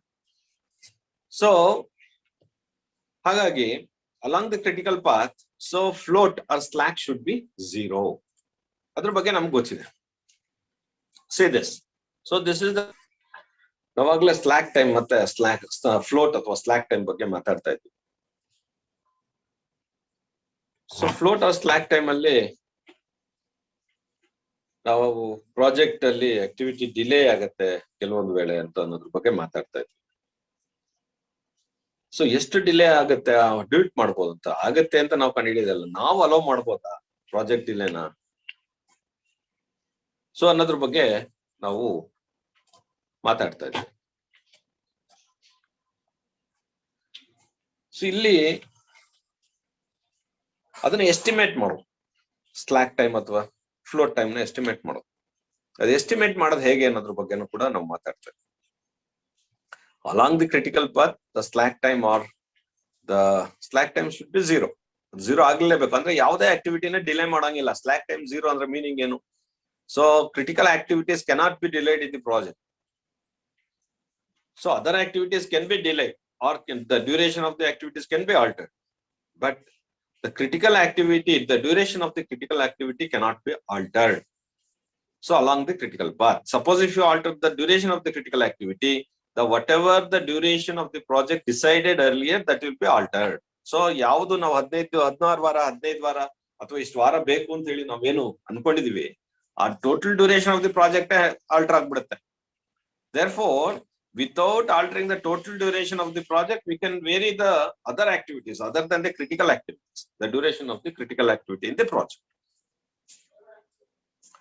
So ಅದ್ರ ಬಗ್ಗೆ ನಾವು ಮಾತಾಡಿದ್ವಿ. ಅದನ್ನ ನಾವು ಎಸ್ಟಿಮೇಟ್ ಮಾಡ್ಬೇಕಾದ್ರೆ ಬೇರೆ ಬೇರೆ ಟೋಟಲಿ ಸ್ಲಾಕ್ ಟೈಮ್ ಏನು ಅಂತಂದ್ರೆ, so slack project time delay ಎಷ್ಟಾಗತ್ತೆ ಅನ್ನೋದ್ರ ಬಗ್ಗೆ ನಾವು ಎಸ್ಟಿಮೇಟ್ ಮಾಡ್ಲಿಕ್ಕೆ ಯಾವ್ದು ಆಕ್ಟಿವಿಟಿ ಎಷ್ಟೆಷ್ಟು ಡಿಲೇ ಮಾಡಬಹುದು. Along this path how many days or a week we can able to delay. For example, so slack time ಇಂದ ನಮ್ಗೆ ಗೊತ್ತಾಗಿದೆ AB, there are 3 routes. So AB, DB, DF and then AB, EF, AC, EF. There are 3 routes, 3 paths. Along this critical path, we cannot delay the activities because the slack is zero. So we cannot delay. Slack ಅಂತ ಅಂದ್ರೆ ಯಾವುದನ್ನು ಕೂಡ timings ನ ವ್ಯತ್ಯಾಸ ಮಾಡೋಂಗಿಲ್ಲ ಅಂತ. Slack zero ಅಂದ್ರೆ ಯಾವುದೇ ಟೈಮ್ ಅನ್ನ ಈ ಒಂದು 5 ವಾರ ಅಂತಿದ್ರೆ 5 ವಾರದಲ್ಲೇ ಮಾಡ್ಬೇಕು, 3 ವಾರ ಅಂದ್ರೆ 3 ವಾರದಲ್ಲೇ ಮಾಡ್ಬೇಕು, 6 ವಾರ ಅಂದ್ರೆ 6 ವಾರದಲ್ಲೇ ಮಾಡ್ಬೇಕು. ಅಲಾಂಗ್ ದಿಸ್ ಪಾತ್ 5 + 3 + 6 ಅಲ್ಲಿಗೆ 5 3 8 8 2 10 14 ವಾರ ಆಯ್ತು. 14 ವಾರದಲ್ಲಿ ಈ ಪ್ರಾಜೆಕ್ಟ್ ನ ಕಂಪ್ಲೀಟ್ ಮಾಡ್ಬೇಕು. ಅಲ್ಲಿಂದ ನಾವು ಯಾವ್ದನ್ನೇ ಚೇಂಜಸ್ ಮಾಡ್ಕೊಳಂಗಿಲ್ಲ. ಈ ಪಾತ್ ಅಲ್ಲಿ ಹೋದ್ರೆ ABDF ಅಲ್ಲಿ ಹೋದ್ರೆ ನಾವು ಸೊ ಇಲ್ಲಿ 2 ವಾರ ಇದೆ, ಸೊ ಇಲ್ಲಿ 3 ವಾರ ಇದೆ. ಸೊ ಈ ಅಲಾಂಗ್ ದಿಸ್ ಪಾತ್ ಈ ಒಟ್ಟಿಗೆ 5 ವಾರ ಇದೆ. 5 ವಾರದಲ್ಲಿ 4 ವಾರ ವ್ಯತ್ಯಾಸ ಮಾಡ್ಕೋಬಹುದು ಅಂತ. That is the meaning slack. Slack ಅಂತ ಅಂದ್ರೆ ವೇರಿಯೇಷನ್ಸ್. ಸೊ ಯಾವ ಕಡೆ ಆದ್ರೂ ಅಡ್ಜಸ್ಟ್ ಮಾಡ್ಬೋದು ಆ ಡೇಸ್ ನ. ಸೊ 5 ವಾರದಲ್ಲಿ ಈ ಒಂದು 4 ವಾರದಲ್ಲಿ ಯಾವ್ದಾದ್ರು ಈ ಪ್ರಾಜೆಕ್ಟ್ ಅಲ್ಲಿ 1 ವಾರ ಅಡ್ಜಸ್ಟ್ ಮಾಡೋದು, ಇಲ್ಲ ಇನ್ನೊಂದು ವಾರ ಅಡ್ಜಸ್ಟ್ ಮಾಡೋದು, ಇದನ್ನ ಅಡ್ಜಸ್ಟ್ ಮಾಡ್ಬೋದು, ವೇರಿಯೇಷನ್ಸ್ ಮಾಡ್ಕೋಬಹುದು. ಇದ್ರ ಟೈಮಿಂಗ್ಸ್ ಅಲ್ಲಿ ಸ್ಟಾರ್ಟ್ ಟೈಮ್ ವ್ಯತ್ಯಾಸ ಮಾಡ್ಬೋದು, ಎಂಡ್ ಟೈಮ್ ವ್ಯತ್ಯಾಸ ಮಾಡ್ಬೋದು, ಇಲ್ಲ ಇದ್ರ ಸ್ಟಾರ್ಟ್ ಟೈಮ್ ವ್ಯತ್ಯಾಸ ಮಾಡೋದು. So there is a flexibility. ಅದನ್ನೇ ಫ್ಲೆಕ್ಸಿಬಿಲಿಟಿ. ಸ್ಲಾಕ್ ಅಂದ್ರೆ ಮೀನಿಂಗ್ ಫ್ಲೆಕ್ಸಿಬಿಲಿಟಿ, ಇನ್ನೇನು ಇಲ್ಲ ಅದು. That is the flexibility. We are going to estimate the flexibility in the start and end time of the activities. That is what you call as slack or the float. Flexibility. So illi, so ee path alli baruvaaglu kuda illi slack 2 idu 0. But iveradalli ee path alli baruvaga slack is only 2. 2 weeks can be altered on the meaning. So 3 weeks ಇದೆ 3 weeks 6 weeks ಅಲ್ಲಿ ನಾವು we can alter the 2 weeks ಅಥವಾ 2 weeks ಅಂತಂದ್ರೆ 6 weeks ಅಲ್ಲಿ 4 ವಾರದಲ್ಲಿ ಮಾಡಬಹುದು ಅಂತಲ್ಲ. So we can push. So ಮುಂದಕ್ಕೆ ಹಾಕ್ಬೋದು, ಹಿಂದಕ್ಕೆ ಎಳ್ಕೋಬಹುದು, ಬೇಗನೆ ಸ್ಟಾರ್ಟ್ ಮಾಡ್ಬೋದು, ಬೇಗ ಆಮೇಲೆ ಲೇಟ್ ಆಗಿ start. So this flexibility we have. ಅದನ್ನ ನಾವು ಈ ಪಾತ್ ಅಲ್ಲಿ ನೋಡ್ಬೋದು. ಬಟ್ ಕ್ರಿಟಿಕಲ್ ಪಾತ್ ಅಲ್ಲಿ ಅದು ಯಾವ್ದು ಚೇಂಜಸ್ ಇಲ್ಲ, ಅದು ಏನಿದೆ ಅದೇನೆ ಮಾಡ್ಬೋದು. ಯಾವ ಸ್ಟಾರ್ಟ್ ಆಗತ್ತೆ ಅಂತ ಮಾಡಿದ್ವಿ ಅದಾಗ್ಲೇ ಮಾಡ್ಬೇಕು, ಯಾವಾಗ ಎಂಡ್ ಆಗುತ್ತೆ ಅವಾಗ್ಲೇ ಮಾಡ್ಬೇಕು. So this is how we have to do. ಇದನ್ನ ನಾವು ಸ್ಲಾಕ್ ಟೈಮ್ ನ ಮಾಡುವಾಗ ಅಥವಾ ಫ್ಲೋಟ್ ನ ಕ್ಯಾಲ್ಕುಲೇಟ್ ಮಾಡ್ಬೇಕಾದ್ರೆ ಲೇಟೆಸ್ಟ್ ಸ್ಟಾರ್ಟ್ ಮತ್ತೆ ಅರ್ಲಿಯೆಸ್ಟ್ ಸ್ಟಾರ್ಟ್ ಏನಿದೆ ಇವೆರಡು ಡಿಫರೆನ್ಸ್ ಅನ್ನ ನಾವು ಕ್ಯಾಲ್ಕುಲೇಟ್ ಮಾಡ್ತೀವಿ. ಇದರಿಂದ ನಮ್ಗೆ ಸ್ಲಾಕ್ ಟೈಮ್ ಅಥವಾ ಫ್ಲೋಟ್ ಟೈಮ್ ಗೊತ್ತಾಗುತ್ತೆ ಅನ್ನೋ ಬಗ್ಗೆನೂ ಮಾತಾಡಿದೆ. So this is how we are going to calculate tabulation. ಎಷ್ಟೋ ಜನ ಅಸೈನ್ಮೆಂಟ್ ಮಾಡಿದಿರಿ, ಅಸೈನ್ಮೆಂಟ್ ಅಲ್ಲಿ ಟ್ಯಾಬ್ಯುಲೇಷನ್ ಅಲ್ಲಿ ಇವೆಲ್ಲ ತೋರಿಸ್ಬೇಕು ಕ್ಯಾಲ್ಕುಲೇಷನ್ ಇದೇ ತರ. ಸೊ ಮೇಲೆ ಈ ಫಾರ್ಮುಲಾ ಬರ್ದಿರ್ಬೇಕು, ಬರ್ದಿದ್ದು ಈ ಕ್ಯಾಲ್ಕುಲೇಷನ್ ತೋರಿಸ್ಬೇಕು. ಇದೊಂದು ಟ್ಯಾಬ್ಲಾ ಕಾಲಮ್ ಅಲ್ಲೇ ಎಲ್ಲ ಮುಗಿಸ್ಕೊಂಡ್ಬಿಡ್ಬೇಕು. ಈ ಟ್ಯಾಬ್ಲಾ ಕಾಲಮ್ ಮತ್ತೆ ಈ ಟ್ಯಾಬ್ಲಾ ಕಾಲಮ್ ಕೆಳಗಡೆ ಈ ತರ ಒಂದು ಡಯಾಗ್ರಾಮ್, ಅದಕ್ಕೆ ಪ್ರೆಸೆಂಟೇಷನ್ಸ್ ಎಲ್ಲ ಟ್ರಾನ್ಸ್ಫರ್ ಮಾಡ್ಬೇಕು. ಇಡೀ ಒಂದು 5-6 ಪೇಜ್ ಬರೆದ್ರು 10 ನಂಬರ್. ಸೊ ಇದೊಂದು ಟ್ಯಾಬ್ಲಾ ಕಾಲಮ್ ಅಲ್ಲಿ ಕ್ಯಾಲ್ಕುಲೇಷನ್ ತೋರಿಸಿ ಇದೊಂದು ಚಿತ್ರ ಬರೆದ್ರೆ ಅಥವಾ ಇದು ನೆಟ್ವರ್ಕ್ ಡಯಾಗ್ರಾಮ್ ಬರೆದು ಅದೆಲ್ಲ ಡಾಟಾ ಟ್ರಾನ್ಸ್ಫರ್ ಮಾಡ್ಬಿಟ್ರು ಅಷ್ಟೇ ನಂಬರ್. ನಿನ್ 4 ಪೇಜ್ ಬರ್ದಿದ್ಯಾ ಅಂತ ಏನು ಎಕ್ಸ್ಟ್ರಾ ಮಾರ್ಕ್ಸ್ ಏನ್ ಕೊಡಲ್ಲ ಎಕ್ಸಾಮಿನೇಷನ್. ಸೊ ಆನ್ಸರ್ ಏನ್ ಬೇಕೋ ಅದ್ ಇದ್ರೆ ಆಯ್ತು. ವ್ಯಾಲ್ಯೂ ಅವ್ರಿಗೆ ಈಸಿ ಇದನ್ನ ವ್ಯಾಲ್ಯೂ ಮಾಡಕ್ಕೆ. ಟ್ಯಾಬ್ಲಾ ಫಾಲಮ್ ಈ ಸ್ಯಾಂಪಲ್ ಎಕ್ಸರ್ಸೈಸಸ್ ನ ಕೆಳಗಡೆ ಬರೀರಿ. ಸೊ ES ನ ಕ್ಯಾಲ್ಕುಲೇಟ್ ಮಾಡಿದೆ ಹೆಂಗೆ, for example for ES will be calculated with this fashion, EF will be sample exercise, sample calculations ಬರೀಬಹುದು. ಸೊ ಎಲ್ಲ ಅಲ್ಲೇ ಗೊತ್ತಾಗತ್ತಲ್ಲ. ಸೊ ಅದರಿಂದ ಇದನ್ನ ಚೆಕ್ ಮಾಡ್ಕೋಬಹುದು. ಓಕೆ, ನೀವು ಪ್ರಾಬ್ಲಮ್ ಮಾಡಿದ್ದು ಸರಿ ಇದೆ ಅನ್ನೋದ್ಬೇಕಾದ್ರೂ ಕೂಡ ಸ್ಲಾಕ್ ಟೈಮ್ 0 ಇರುತ್ತೆ ಕ್ರಿಟಿಕಲ್ ಪಾತ್ ಅಲ್ಲಿ, ಅದ್ರಲ್ಲೂ ಗೊತ್ತಾಗುತ್ತೆ. ಸೊ ಅದನ್ನ ನಾವು ಮಾತಾಡಿದ್ವಿ. ಸೊ ಫ್ಲೋಟ್ಸ್ ಅಲ್ಲೂ ಕೂಡ ಸ್ಲಾಕ್ ಟೈಮ್ ಮತ್ತು ಫ್ಲೋಟ್ ಅಂತ ಏನ್ ಹೇಳಿದ್ವಿ ಅದ್ರಲ್ಲೂ ಡಿಫ್ರೆನ್ಸ್ ಇರುತ್ತೆ. ಟೋಟಲ್ ಫ್ಲೋಟ್ ಬೇರೆ ಬೇರೆ ಟೈಮಿಂಗ್ಸ್ ಇದೆ, ಅಂದ್ರೆ ಬೇರೆ ಬೇರೆ ಟೈಮ್ ನಲ್ಲಿ ಹೆಸರು ಹೇಳ್ತೀವಿ. ಟೋಟಲ್ ಫ್ಲೋಟ್ ಅಂತೀವಿ, ಫ್ರೀ ಫ್ಲೋಟ್ ಅಂತೀವಿ, ಪ್ರಾಜೆಕ್ಟ್ ಫ್ಲೋಟ್ ಅಂತೀವಿ, ಸೊ ಇಂಟರ್ಫಿಯರಿಂಗ್ ಫ್ಲೋಟ್ ಅಂತೀವಿ, ಇಂಡಿಪೆಂಡೆಂಟ್ ಫ್ಲೋಟ್ ಅಂತೀವಿ. This are the various types of floats. ಅಂದ್ರೆ ಟೈಮ್ ಡಿಲೇ ಅದರಲ್ಲಿ ಬೇರೆ ಬೇರೆದ್ರಲ್ಲಿ ಯಾವ ತರ ಟೈಮ್ ಡಿಲೇ ಆಗುತ್ತೆ. ಟೋಟಲ್ ಫ್ಲೋಟ್ ಅಂದ್ರೇನು, ಇದಕ್ಕೆಲ್ಲ ಡೆಫಿನೇಷನ್ಸ್. ಟೋಟಲ್ ಫ್ಲೋಟ್ ಅಂದ್ರೇನು, ಫ್ರೀ ಫ್ಲೋಟ್ ಅಂದ್ರೇನು, ಪ್ರಾಜೆಕ್ಟ್ ಫ್ಲೋಟ್ ಅಂದ್ರೇನು, ಇಂಟರ್ಫಿಯರಿಂಗ್ ಫ್ಲೋಟ್, ಇಂಡಿಪೆಂಡೆಂಟ್ ಫ್ಲೋಟ್ ಅಂದ್ರೇನು. Generally some theory says, so float ಅಂತ ಅಂದ್ರೆ ಫ್ಲೋಟ್ ವ್ಯಾಲ್ಯೂ 0 ಬಂದ್ರೆ ಅದಕ್ಕೆ ರಿಸೋರ್ಸಸ್ ಎಕ್ಸಾಕ್ಟ್ ಆಗಿದೆ ಅಂತ. ಈಗ ಎಷ್ಟು ಸಾಮಗ್ರಿಗಳು ಬೇಕೋ ಅಷ್ಟೇ ಸಾಮಗ್ರಿಗಳನ್ನ ಸರಿಯಾಗಿ ತಂದಿದೀವಿ, ಬಳಸಿದೀವಿ. ಫ್ಲೋಟ್ ವ್ಯಾಲ್ಯೂ ಪಾಸಿಟಿವ್ ಬಂದ್ರೆ ರಿಸೋರ್ಸಸ್, ಉದಾಹರಣೆ ಇಟ್ಗೆ ಬೇಕು ಗೋಡೆ ಕಟ್ಟಕ್ಕೆ, ಕರೆಕ್ಟ್ ಆಗಿ ತಂದಿದ್ರೆ ಅದ್ರ ವ್ಯಾಲ್ಯೂ 0 ಇರುತ್ತೆ. ಇಷ್ಟು ಒಂದು 5,000 ಇಟ್ಗೆ ಬೇಕು ಒಂದು ಗೋಡೆ ಕಟ್ಲಿಕ್ಕೆ, ಯಾವ್ದೋ ಒಂದು ಎಷ್ಟು ಒಂದು 5 ಕ್ಯೂಬಿಕ್ ಮೀಟರ್ ಅಥವಾ 10 ಕ್ಯೂಬಿಕ್ ಮೀಟರ್ ಗೋಡೆ ಕಟ್ಲಿಕ್ಕೆ ಒಂದು 5,000 ಇಟ್ಗೆ ಬೇಕು ಅಂತಿದ್ರೆ ಅದನ್ನ 5,000ನ ಕರೆಕ್ಟ್ ಆಗಿ ತಂದಿದ್ರೆ ಅದನ್ನ ವ್ಯಾಲ್ಯೂ 0 ಬರುತ್ತೆ. 5,000ಗಿಂತ ನಾವು 6,000 ತಂದಿದ್ರೆ ಅದು ಪಾಸಿಟಿವ್ ಆಗಿರುತ್ತೆ, ಜಾಸ್ತಿ ಇದೆ ಅಂತ ತೋರಿಸುತ್ತೆ, ಅದು ಪಾಸಿಟಿವ್ ನಂಬರ್ಸ್ ಇರುತ್ತೆ ಈ ಫ್ಲೋಟ್ ವ್ಯಾಲ್ಯೂ. ಸೊ ನೆಗೆಟಿವ್ ಬಂದ್ರೆ ಶಾರ್ಟೇಜ್ ಇದೆ ಮೆಟೀರಿಯಲ್ ಅಂತ ಗೊತ್ತಾಗತ್ತೆ, ಇದರಿಂದ ಫ್ಲೋಟ್ ಇಂಪಾರ್ಟೆಂಟ್ ಅಂತ ಸಮ್ ಥಿಯರಿ ಸೇಸ್ ಹೇಳುತ್ತೆ.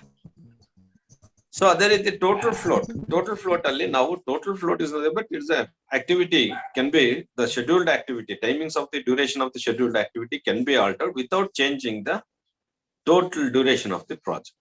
ಅದೇ ತರ free float that can be altered, the each activity can be altered without changing the effecting the other activities in the project. ಅದ್ರ ಬಗ್ಗೆ ಬರ್ತೀವಿ. ಟೋಟಲ್ ಫ್ಲೋಟ್ ಅಂದ್ರೇನು, ಫ್ರೀ ಫ್ಲೋಟ್ ಅಂದ್ರೇನು, independent float ಅಂದ್ರೇನು ಬಗ್ಗೆ ಮಾತಾಡ. ಸೊ ಅದಕ್ಕೂ ಎಕ್ಸಾಂಪಲ್ ತಗೊಂಡು ಪ್ರಾಬ್ಲಮ್ ವರ್ಕೌಟ್ ಮಾಡಿದ್ವಿ. ಫ್ಲೋಟ್ಸ್ ಅಲ್ಲಿ ಸ್ಟಾರ್ಟ್ ಮತ್ತೆ ಫಿನಿಶ್ ಅಲ್ಲಿ earliest start time, latest finish, latest start, finish ಅಲ್ಲಿ earliest finish and latest finish. ನಾನ್ ಬರ್ದಿದ್ದೀನಲ್ಲ ಹಿಂಗೆ ಬರ್ದವ್ರಪ್ಪ ಹೋಮ್ ವರ್ಕ್ ಸಬ್ಮಿಷನ್ ಅಲ್ಲಿ ಬರೀರಪ್ಪ ಅಂತ ಅಂದ್ರೆ ಸ್ಟಾರ್ಟ್ ಇದ್ರ ಮೇಲ್ ಬರ್ತಿದೀನಿ ನೋಡು ಸ್ಪೇಸ್ ಇಲ್ಲ ಅಂತ, ಹಂಗೆ ಬರ್ತಿದ್ರಲ್ಲ ಮಕ್ಳ. ಸೊ ಇಲ್ಲಿ ಅರ್ಲಿಯಸ್ಟ್ ಸ್ಟಾರ್ಟ್ ಅಲ್ಲಿ ಈ ನಂಬರ್ಸ್ ಕೊಟ್ಟಿರೋದು ಜಸ್ಟ್ ಫಾರ್ ದಿ 1, 2 ಇವು ಟ್ಯಾಬ್ಲಾ ಕಾಲಮ್, ಇದೊಂದು ಕಾಲಮ್, ಇದೊಂದು column number 1, column number 2, column number 3, column number 4 and 5, ಇಲ್ಲಿ 5 ಅಂತ ಬರ್ದಿರೋದು. ಸೊ ಇದನ್ನೇ ಬರೀಬೇಕು ಅಂತಿಲ್ಲ, ನಿನಗ್ ಗೊತ್ತಿರ್ಬೇಕು ಈ ಕಾಲಮ್ ನಂಬರ್ 1, 2, 3 ಬರೀಬೇಕು ಅಂತ ಏನಿಲ್ಲ ಕಾನೂನಲ್ಲಿ, ಪುಸ್ತಕದಲ್ಲಿರೋದು ಅಷ್ಟೇ ಇದು. ಸೊ ನೀನ್ ಬರೀವಾಗ ಅರ್ಲಿಯಸ್ಟ್ ಸ್ಟಾರ್ಟ್ ಟೈಮ್ ಇದನ್ನ ಕಾಲಮ್ ನಂಬರ್ ಹಾಕ್ಬೇಕು ಅಂತಿಲ್ಲ, ಇದಕ್ಕೆ ಫಾರ್ಮುಲಾ ಬರ್ದು ಇಲ್ಲಿ ವರ್ಕೌಟ್ ಮಾಡು, ಬರೀ 506 ಅಂತ ಎಂಟ್ರಿ ಮಾಡಬಾರ್ದು. ಸೊ ನನಗೆ ಸಬ್ಮಿಷನ್ ಮಾಡ್ಬೇಕು ಅಂತ ಹೇಳಿ ಸುಮ್ನೆ ಅಲ್ಲಿ ನಂಬರ್ಗಳು ಬರ್ದ್ಬಿಟ್ಟು ಇದನ್ನೇ ನಾನೇ ಕೊಟ್ಟಿದ್ದೀನಲ್ಲ ಅದನ್ನೇ ಬರ್ದ್ಬಿಟ್ಟು ವಾಪಸ್ ನನಗೆ ಪೋಸ್ಟ್ ಮಾಡಬಾರ್ದು. ಸೊ ಅದನ್ನ ನಿನಗೆ ನೀನ್ ಅನ್ಯಾಯ ಮಾಡ್ಕೊಂಡಂಗಾಗತ್ತೆ ಅಷ್ಟೇ. ಸೊ ನೀನ್ ವರ್ಕೌಟ್ ಮಾಡ್ಬೇಕು ಈ ಪ್ರಾಬ್ಲಮ್ ನ ಕುತ್ಕೊಂಡು, ಇದಕ್ಕೆ ಫಾರ್ಮುಲಾ ಇಲ್ಲಿ ಬರೀಬೇಕು ಹೆಡ್ ಅಲ್ಲಿ, ಆ ಫಾರ್ಮುಲಾ ಪ್ರಕಾರ ಇಲ್ಲಿ ಬಂದು ಈಕ್ವಲ್ಸ್ 5 ಈಕ್ವಲ್ಸ್ 0 ಈಕ್ವಲ್ಸ್ ಅದ್ ಬಗ್ಗೆ ಕ್ಯಾಲ್ಕುಲೇಷನ್ಸ್ ತೋರಿಸ್ಬೇಕು. ಈ ಟ್ಯಾಬ್ಲೋ ಕಾಲಮ್ ಅಲ್ಲೇ ಮುಗಿಸ್ಕೋಬೇಕು ಎಲ್ಲಾನು. So instead of going for the 3-4 pages, we can calculate all the whatever required this thing data within this tableau column. So we only show that only thing is then we can show the sample calculations outside the tableau column if required.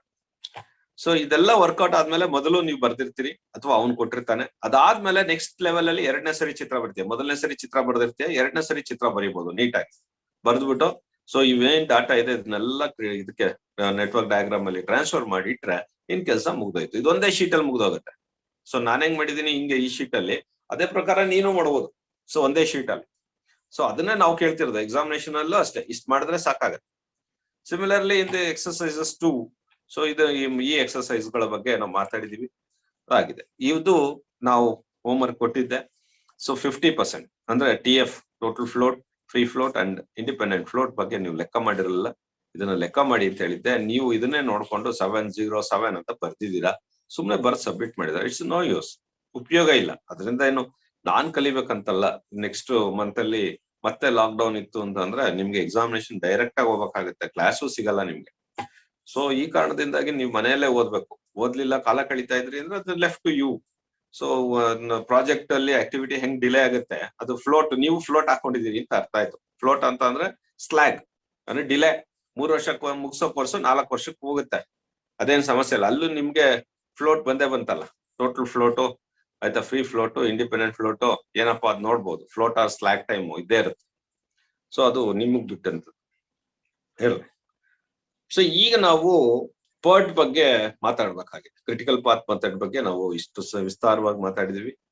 ಈ slog time ಮತ್ತು slog ಅಥವಾ float calculations ಬಗ್ಗೆ ನಾವು ಮಾತಾಡಿದ್ವಿ. So ಈಗ ನಾವು PERT ಗೆ enter ಆಗ್ಬೇಕು.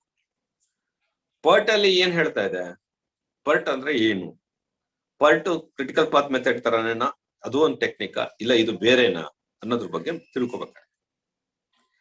ಇಲ್ಲಿ ನಾವು ಅದಕ್ಕಿಂತ ಮುಂಚಿತವಾಗಿ ನಾವು ನೋಡೋದಾದ್ರೆ, ಸೊ ಈ ಕ್ರಿಟಿಕಲ್ ಪಾತ್ ಮೆಥಡ್ ಅಲ್ಲಿ ನಮ್ಗೆ ಆಕ್ಟಿವಿಟೀಸ್ ಏನ್ ಕೊಟ್ಟಿದೀವಿ, ಈ ಡ್ಯೂರೇಷನ್ ಏನ್ ಕೊಟ್ಟಿದೀವಿ, ಇದೆಲ್ಲ ಫಿಕ್ಸ್ಡ್ ಡ್ಯೂರೇಷನ್ಸ್. ಇವೆಲ್ಲ 5 ವಾರ ಆದ್ರೆ 5 ವಾರದಲ್ಲೇ ಕಂಪ್ಲೀಟ್ ಆಗುತ್ತೆ, 2 ವಾರ ಆದ್ರೆ 2 ವಾರದಲ್ಲೇ. ನಾವು ಆಕ್ಟಿವಿಟಿ ಎಸ್ಟಿಮೇಟ್ ಮಾಡಿದ್ವಿ. ನಾವು ಹಿಂದೆ ನಾವು ನೋಡಿದಾಗೆ ಎಸ್ಟಿಮೇಷನ್ಸ್ ಪ್ರಾಜೆಕ್ಟ್ ಟೈಮ್ ಅಲ್ಲಿ ಎಸ್ಟಿಮೇಷನ್ ಮಾಡುವಾಗ ನಮ್ಮ ಹತ್ರ ನಾವು ಡಿಸೈಡ್ ಮಾಡಿದ್ವಿ. ಏನ್ ಡಿಸೈಡ್ ಮಾಡಿದೀವಿ, ಸೊ ಸೈಟ್ ಕ್ಲಿಯರೆನ್ಸ್ ಎಷ್ಟು ಬೇಕು, 1 ವೀಕ್ ಬೇಕು, ಅರ್ಥ್ ಎಕ್ಸ್ಕವೇಷನ್ ಎಷ್ಟು ಬೇಕು. ಸೊ ಇದೆಲ್ಲ ನಮ್ಮ ನಾಲೆಡ್ಜ್ ಅಲ್ಲಿ based on the experience we have calculated the duration of the each activity in the project. So therefore this cannot be altered.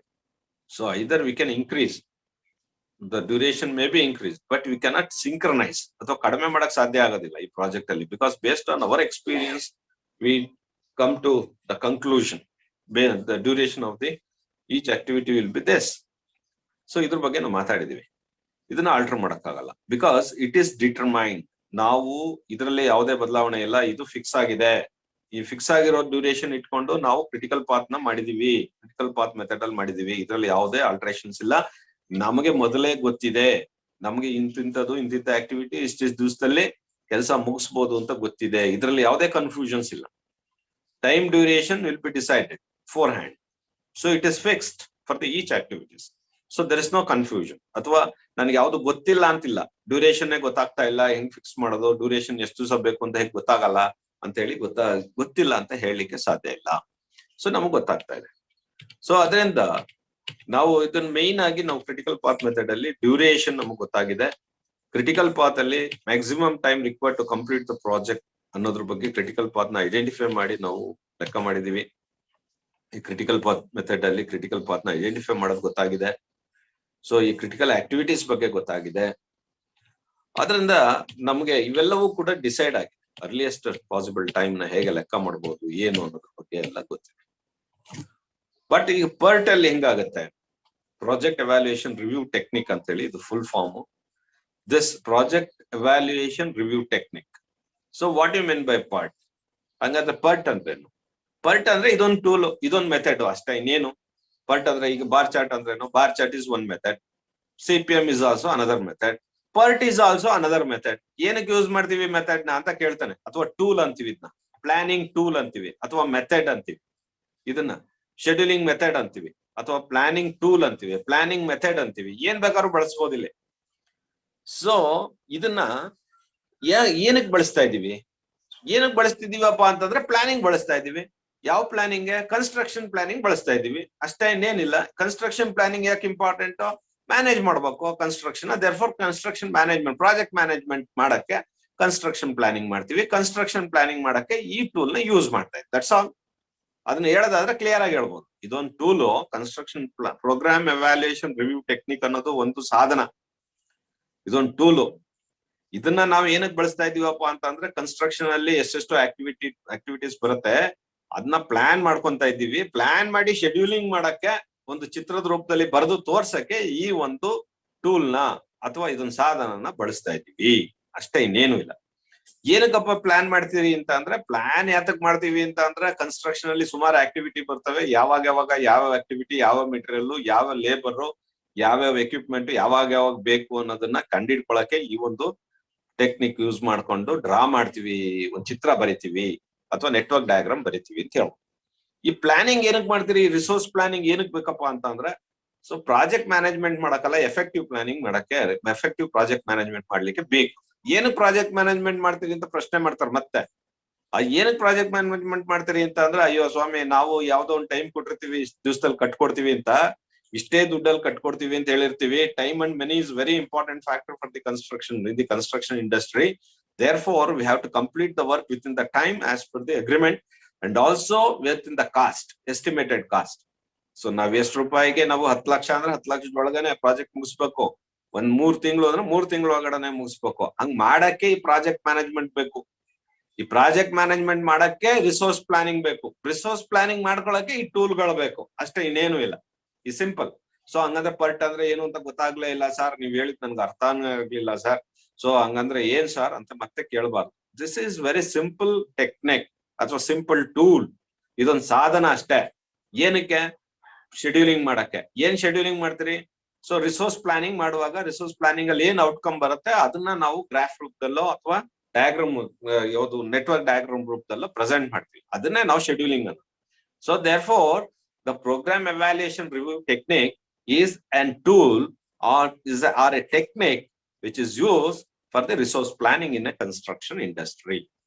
What for? It is used in the construction industry. Resource planning is so important just because for the project management. Why the project management is important? The project management is important just because we should maintain the project or we should complete the project as per the time fixed as well as the cost fixed. For the fixed cost and time, we have to complete the project. For the purpose of completing the project for the fixed cost and time, the project management is very essential. To have the project management, proper project management, the planning for the various resources is important. For planning for the various resources, we have to utilize some tools to present the planning resources in the form of a graph or a what is that, network diagram. This is what called as PERT. That's all. PERT ಅಂದ್ರೆ ಇದೊಂದು ಸಾಧನ. ಇದನ್ನ ನಾವು tool ಆಗಿ use ಮಾಡ್ತೀವಿ. ಯಾಕೆ? Project planning ಯಾತಕ್ ಬೇಕು? Project management ಬೇಕು. ಪ್ರಾಜೆಕ್ಟ್ ಮ್ಯಾನೇಜ್ಮೆಂಟ್ ಯಾತಕ್ ಬೇಕು? ಇಷ್ಟೇ ದುಡ್ಡಲ್ಲಿ ಇಷ್ಟೇ ಟೈಮ್ ನಲ್ಲಿ ಮಾಡ್ಕೊಡ್ತೀವಿ ಅಂತ ಒಪ್ಕೊಂಡಿದೀವಿ. ಅದನ್ನ ಮಾಡಕ್ಕೆ ನಮ್ಗೆ ಪ್ರಾಜೆಕ್ಟ್ ಮ್ಯಾನೇಜ್ಮೆಂಟ್. That's all. ಇದನ್ನ ಹೇಳ್ಬೇಕು. ಸೊ ಹಂಗಂದ್ರೆ ಈ ಪ್ರಾಜೆಕ್ಟ್ ರಿವ್ಯೂ ಟೆಕ್ನಿಕ್ ಅಂದ್ರೆ ಯಾವ್ದೋ ಒಂದು ದೊಡ್ಡ ವಿಚಾರ, ಇದು ಅರ್ಥ ಆಗಲ್ಲ. ಇದೊಂದು ಸಾಧನ ಅಷ್ಟೇ ಅಪ್ಪ. ಈಗ ಉದಾಹರಣೆ ಕುಶಾಲನಗರ ಬಸ್ ಸ್ಟ್ಯಾಂಡ್ ಇಂದ ಪಾಲಿಟೆಕ್ನಿಕ್ ಬರ್ಬೇಕಾದ್ರೆ ಹೆಂಗ್ ಬೇಕಾದ್ರೂ ಬರ್ಬೋದು.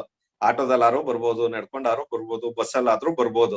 ಸೊ ಬರೋದು ಇಂಪಾರ್ಟೆಂಟ್, ಯಾವ್ದ್ರಲ್ಲಿ ಬಂದಿದ್ಯಾ ಅನ್ನೋದು ಇಂಪಾರ್ಟೆಂಟ್ ಅಲ್ಲ ಅಲ್ಲಿ. ಸೊ ಹಂಗಾಗಿ ಈ ಪ್ರಾಜೆಕ್ಟ್ ಪ್ಲಾನಿಂಗ್ ಅಲ್ಲಿ, ರಿಸೋರ್ಸ್ ಪ್ಲಾನಿಂಗ್ ಅಲ್ಲಿ ನೀ ಯಾವ ಟೆಕ್ನಿಕ್ ಆರು ಯೂಸ್ ಮಾಡ್ಕೋ, ಬಾರ್ ಚಾರ್ಟ್ ಆರು ಮಾಡ್ಕೋ, ಸೊ CPM ಆರು ಮಾಡ್ಕೋ, ಪ್ರೋಗ್ರಾಮ್ ಎವ್ಯಾಲ್ಯೂಯೇಷನ್ ರಿವ್ಯೂ ಟೆಕ್ನಿಕ್ ಆದ್ರೂ ಮಾಡ್ಕೋ, ಯಾವ್ದನ್ನಾರು ಮಾಡ್ಕೋ. ಬಟ್ ಎಕ್ಸಾಮಿನೇಷನ್ ಅಲ್ಲಿ ಇವೆಲ್ಲ ಮೆಥಡ್ಸ್ ಗೊತ್ತಾ ಅಂತೇಳಿ ಚೆಕ್ ಮಾಡ್ತಾನೆ. ಅದರಿಂದ ಇದನ್ನ ಕಲಿಬೇಕು. ಹಂಗಂತೇಳಿ ಬಾರ್ ಚಾರ್ಟ್ ಅಲ್ಲೇ ಮಾಡ್ಕೋತೀನಿ ಬಿಡಿ ಸರ್ ಅದೇ ಸಾಕು ಅಂತಂದ್ರೆ ನೀನ್ ನಿಲ್ಲಿಸ್ಬೋದು. ಆದ್ರೆ ಎಕ್ಸಾಮಿನೇಷನ್ ಅಲ್ಲಿ ಪ್ರಾಬ್ಲಮ್ ನ ಇದ್ರ ಮೇಲೆ ಕೊಟ್ರೆ ಏನ್ ಮಾಡ್ತೀಯಾ? ಹಂಗಾಗಿ ಈ ಒಂದು ಪರ್ಟ್ ಕೂಡ important. So therefore PERT is nothing but is the another method of project scheduling ಅಥವಾ network analysis. So similar to that of CPM, critical path method ತರಾನೇ, ಬೇರೆ ಏನು ಅಲ್ಲ. ಇದು ಸೇಮ್ ಕ್ರಿಟಿಕಲ್ ಪಾತ್ ಮೆಥಡ್ ತರಾನೇ. ಬಟ್ ಒಂದು ಮೇಜರ್ ಡಿಫರೆನ್ಸ್ ಇದೆ. Critical path method ತರನೇ ಅಂತ ಹೇಳಿದ್ರೆ ಸೇಮ್, ಆದ್ರೆ ಒಂದ್ ಡಿಫ್ರೆನ್ಸ್ ಇದೆ. ಏನಪ್ಪಾ ಅಂತಂದ್ರೆ ನಾವು ಆಕ್ಟಿವಿಟೀಸ್ ಇದಾವಲ್ಲ ಇಲ್ಲಿ, ಈ ಆಕ್ಟಿವಿಟೀಸು ಏನೇನಿದಾವೆ ಕ್ರಿಟಿಕಲ್ ಪಾತ್ ಮೆಥಡ್ ಅಲ್ಲೂ ಇದಾವೆ, ಇದ್ರಲ್ಲೂ ಇದಾವೆ. ಪ್ರಾಜೆಕ್ಟ್ ಅಂದ್ಮೇಲೆ ಆಕ್ಟಿವಿಟಿ ಇರುತ್ತೆ. ಈ ಪ್ರಾಜೆಕ್ಟ್ ಆಕ್ಟಿವಿಟೀಸ್ ಡ್ಯೂರೇಷನ್ ನೀವ್ ಯಾವ್ದ್ರಲ್ಲಾರು ಹಾಕೊಂಡ್ ಮಾಡಿ, ಬಾರ್ ಚಾರ್ಟ್ ಗಾರು ಹಾಕೊಳ್ಳಿ ತೆಗ್ದು, ಕ್ರಿಟಿಕಲ್ ಪಾತ್ ಮೆಥಡ್ ಗಾರು ಹಾಕೊಳ್ಳಿ, ಪರ್ಟ್ ಗಾರು ಹಾಕೊಳ್ಳಿ, ಯಾವ್ದಕ್ಕಾರು ಹಾಕೊಳ್ಳಿ. But PERT is similar to that of critical path. Critical ಪಾತ್ಗೂ ಪರ್ಟ್ಗೂ ಏನು ಡಿಫ್ರೆನ್ಸ್ ಇಲ್ಲ, ಸೇಮ್. ಆದ್ರೆ ಒಂದ್ ಡಿಫ್ರೆನ್ಸ್ ಇದೆ. ಏನಪ್ಪಾ ಅಂತಂದ್ರೆ ಈ ಡ್ಯೂರೇಷನ್ ಫಿಕ್ಸ್ಡ್ ಇರುತ್ತೆ ಕ್ರಿಟಿಕಲ್ ಪಾತ್ ಅಲ್ಲಿ, ಬಟ್ ಈ duration program evaluation review technique ಅಲ್ಲಿ ಫಿಕ್ಸ್ಡ್ ಇರಲ್ಲ. ಸೊ ಯಾಕೆ ಇರಲ್ಲ ಸರ್? ಹಂಗಾರೆ ಏನ್ ಪ್ರಾಜೆಕ್ಟ್ ಅಲ್ಲಿ ಫಿಕ್ಸ್ ಮಾಡಕ್ ಆಗಲ್ವಾ ಅಂದ್ರೆ ಮಾಡಕ್ ಆಗಲ್ಲ. ಯಾಕೆ ಮಾಡಕ್ ಆಗಲ್ಲ ಸರ್ ಅಂತ ಕೇಳಿದ್ರೆ, ಈ ಒಂದು ಟೂಲ್ ನ ನಾವು ಕನ್ಸ್ಟ್ರಕ್ಷನ್ ಇಂಡಸ್ಟ್ರಿಯಲ್ಲಿ ಯೂಸ್ ಮಾಡ್ತಾ ಇಲ್ಲ. ಕನ್ಸ್ಟ್ರಕ್ಷನ್ ಇಂಡಸ್ಟ್ರಿಗೆ CPM ಯೂಸ್ ಮಾಡ್ತಾ ಇದೀವಿ, ಕ್ರಿಟಿಕಲ್ ಪಾತ್ ಮೆಥಡ್ ಯೂಸ್ ಮಾಡ್ತೀವಿ, ಪ್ರೋಗ್ರಾಮ್ ಎವ್ಯಾಲ್ಯೂಯೇಷನ್ ರಿವ್ಯೂ ಟೆಕ್ನಿಕ್ ನ ಯೂಸ್ ಮಾಡಲ್ಲ. ಬಟ್ ಲೇಟರ್ ಅಲ್ಲಿ so we are using it, but even though this is very important technique, we are not using in a construction industry. But ಅನ್ನ extensive ಆಗಿ use ಮಾಡ್ತಾ ಇಲ್ಲ.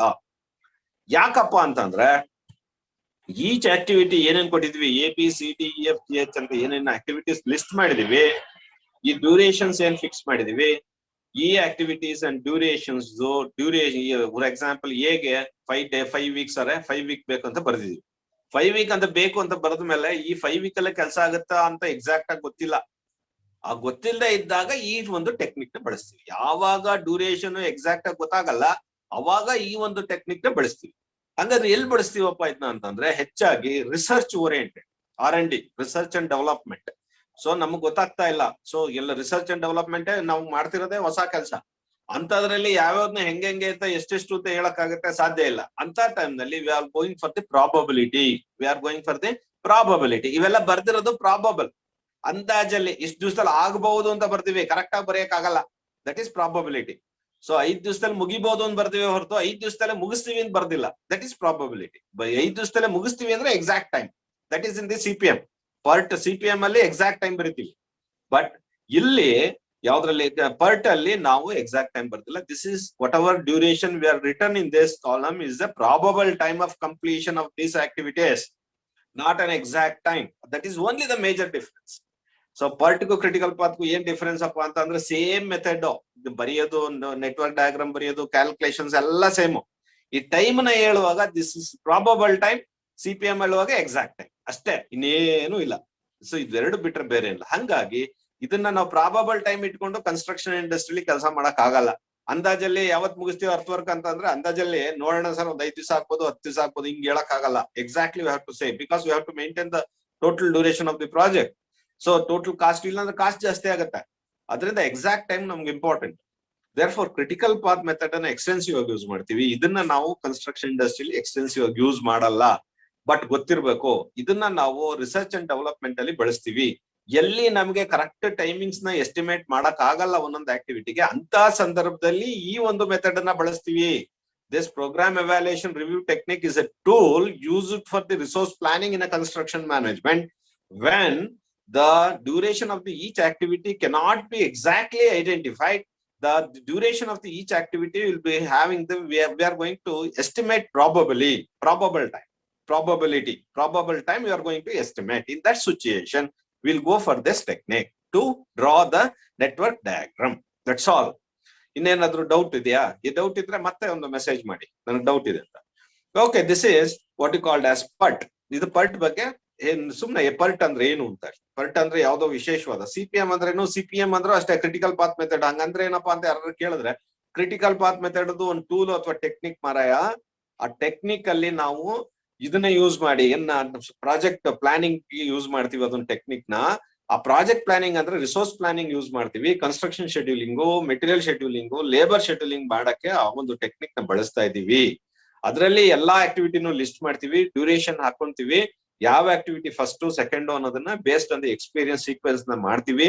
ಮಾಡ್ಬಿಟ್ಟು network diagram ಬರೆದು ಅದರಲ್ಲಿ ನಾವು ಯಾವಾಗ ಎಷ್ಟು ದಿನದಲ್ಲಿ ಪ್ರಾಜೆಕ್ಟ್ ನ ಕಂಪ್ಲೀಟ್ ಮಾಡಬಹುದು, ಅದನ್ನ ಕ್ರಿಟಿಕಲ್ ಪಾತ್ ನ ಐಡೆಂಟಿಫೈ ಮಾಡ್ತೀವಿ, ಲಾಂಗೆಸ್ಟ್ ಪಾತ್ ನ. ಅದರಲ್ಲಿ that is the minimum time required to complete the project ಅಷ್ಟೇ, ಇನ್ನೇನಿಲ್ಲ. ಕ್ರಿಟಿಕಲ್ ಪಾತ್ ಮಾತಾಡೋದ್ರೆ ಅದಕ್ಕೊಂದು ದೊಡ್ಡ ಡೆಫಿನೇಷನ್ ಇದೆಯಾ? ಇಲ್ಲ. ಬಾರ್ ಚಾರ್ಟ್ ಅಂದ್ರೇನು? Bar chart is also one kind of A technique used in the construction scheduling. So, but activity versus duration will be plotted in the form of bars in the construction schedule. That is what we call a bar chart. That's all. So, ಇನ್ನೇನಿದೆಯಪ್ಪ, ಇನ್ನೇನಿಲ್ಲ. ಅದಕ್ಕಾಗಿ ಒಂದು ಡೆಫಿನೇಷನ್ಗಳು ಹೊಸದಾಗೇನಿಲ್ಲ, ಅರ್ಥ ಮಾಡ್ಕೋಬೇಕಷ್ಟೇ. ಇದನ್ನ ಯಾಕೆ use ಮಾಡ್ತಾರೆ, ಇದು ಯಾಕೆ use ಮಾಡ್ತಾರೆ, ಅಷ್ಟು ಬಿಟ್ರೆ ಬೇರೆ ಇನ್ನೇನಿಲ್ಲ.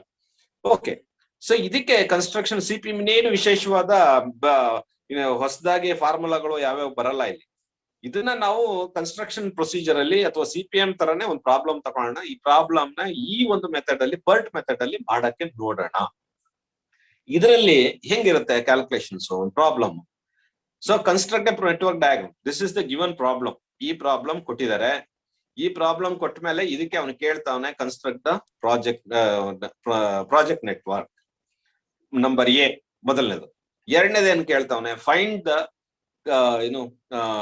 expected duration and variance of each activity. So find the expected duration. Expected duration ಅಂತಂದ್ರೆ ಎಷ್ಟು ದಿನದಲ್ಲಿ ಕಂಪ್ಲೀಟ್ ಮಾಡಬಹುದು ಕಂಡಿಡಿ ಅಂತವನೆ. ಯಾಕೆ ಅಂತಂದ್ರೆ ಇದು ಕೊಟ್ಟಿರುವಂತದ್ದು ಎಕ್ಸಾಕ್ಟ್ ಟೈಮ್ ಅಲ್ಲ, ಪ್ರಾಬಬಲ್ ಟೈಮ್. ಅದಕ್ಕೆ ಅವನು ಎಕ್ಸಾಕ್ಟ್ ಟೈಮ್ ಕಂಡಿಡಿ ಅಂತವನೆ. ಸೊ ಎಕ್ಸ್ಪೆಕ್ಟೆಡ್ ಡ್ಯೂರೇಷನ್ ಕಂಡಿಡಿ ಅಂತ ಹೇಳ್ತಾನೆ. Expected time and duration of the each activity. Variance ಅನ್ನೋದ್ರ ಬಗ್ಗೆ ಮಾತಾಡೋಣ. ಏನು ಅದು ಎಲ್ಲಿ ಯೂಸ್ ಆಗುತ್ತೆ, ಹಂಗಂದ್ರೆ ಏನು ಅದನ್ನ ಹೇಳಿ. ಸೊ ಇಲ್ಲಿ ಎಕ್ಸ್ಪೆಕ್ಟೆಡ್ ಡ್ಯೂರೇಷನ್ ಅಂತ ಯಾಕೆ ಕರೀತಾನೆ ಅಂತಂದ್ರೆ, ಇವ್ನು ಕೊಟ್ಟಿರೋದು ಎಕ್ಸಾಕ್ಟ್ ಡ್ಯೂರೇಷನ್ ಅಲ್ಲ, ಇದು ಪ್ರಾಬಬಲ್ ಡ್ಯೂರೇಷನ್. ಅದರಿಂದ ಅವ್ನು ಕೇಳ್ತಾವನ ಎಕ್ಸ್ಪೆಕ್ಟೆಡ್ ಡ್ಯೂರೇಷನ್ ಯಾವಾಗಪ್ಪ ಕರೆಕ್ಟ್ ಆಗಿ ಮಾಡ್ಕೊಡ್ತೀವಿ, ಎಷ್ಟು ದಿವಸದಲ್ಲಿ ಮಾಡ್ಕೊಡ್ತೀವಿ ಅಂತ ಹೇಳಪ್ಪ, ಕ್ಯಾಲ್ಕುಲೇಟ್ ಮಾಡೋ ಮಾರಾಯ ಅಂತ ಕೇಳ್ತಾವನೆ. Find the expected duration and variance of each activity. Third one, find the critical path ಅಂತ expected project completion time. Critical path ಅದೇ ತರನೇ ಎಷ್ಟು ದಿವಸದಲ್ಲಿ ಪ್ರಾಜೆಕ್ಟ್ ಮುಗಿ, ಎಕ್ಸಾಕ್ಟ್ ಟೈಮ್ ಗೊತ್ತಾದ್ರೆ ತಾನೇ ಆಕ್ಟಿವಿಟಿದು ಎಕ್ಸಾಕ್ಟ್ ನಮ್ಗೆ ಇಷ್ಟು ದಿವಸದಲ್ಲಿ ಮುಗಿಸ್ತೀವಿ ಅಂತ ಹೇಳಕ್ಕಾಗೋದು. ಹಂಗಾಗಿ ಎಕ್ಸಾಕ್ಟ್ ಇಷ್ಟು ದಿವಸದಲ್ಲಿ ಮುಗಿಸ್ತೀವಿ ಅಂತ ಹೇಳ್ಬೇಕಾದ್ರೆ ನಮ್ ಕ್ರಿಟಿಕಲ್ ಪಾತ್ ನ ಕಂಡುಹಿಡಿಬೇಕಲ್ಲ. ಕ್ರಿಟಿಕಲ್ ಪಾತ್ ಗೊತ್ತಿಲ್ಲ ಅಂದ್ರೆ ಇಷ್ಟು ದಿವಸದಲ್ಲಿ ಮುಗಿಸ್ತೀವಿ ಅಂತ ಹೆಂಗ್ ಹೇಳೋದು? ಅದರಿಂದ ಅವನೇನ್ ಕೇಳ್ತಾವನೆ, ಮೊದಲು ನಾನು ಕೊಟ್ಟಿರುವಂತ ಡೀಟೇಲ್ಸ್ಗೆ ನೀನು ನೆಟ್ವರ್ಕ್ ಡಯಾಗ್ರಾಮ್ ಬರೀ.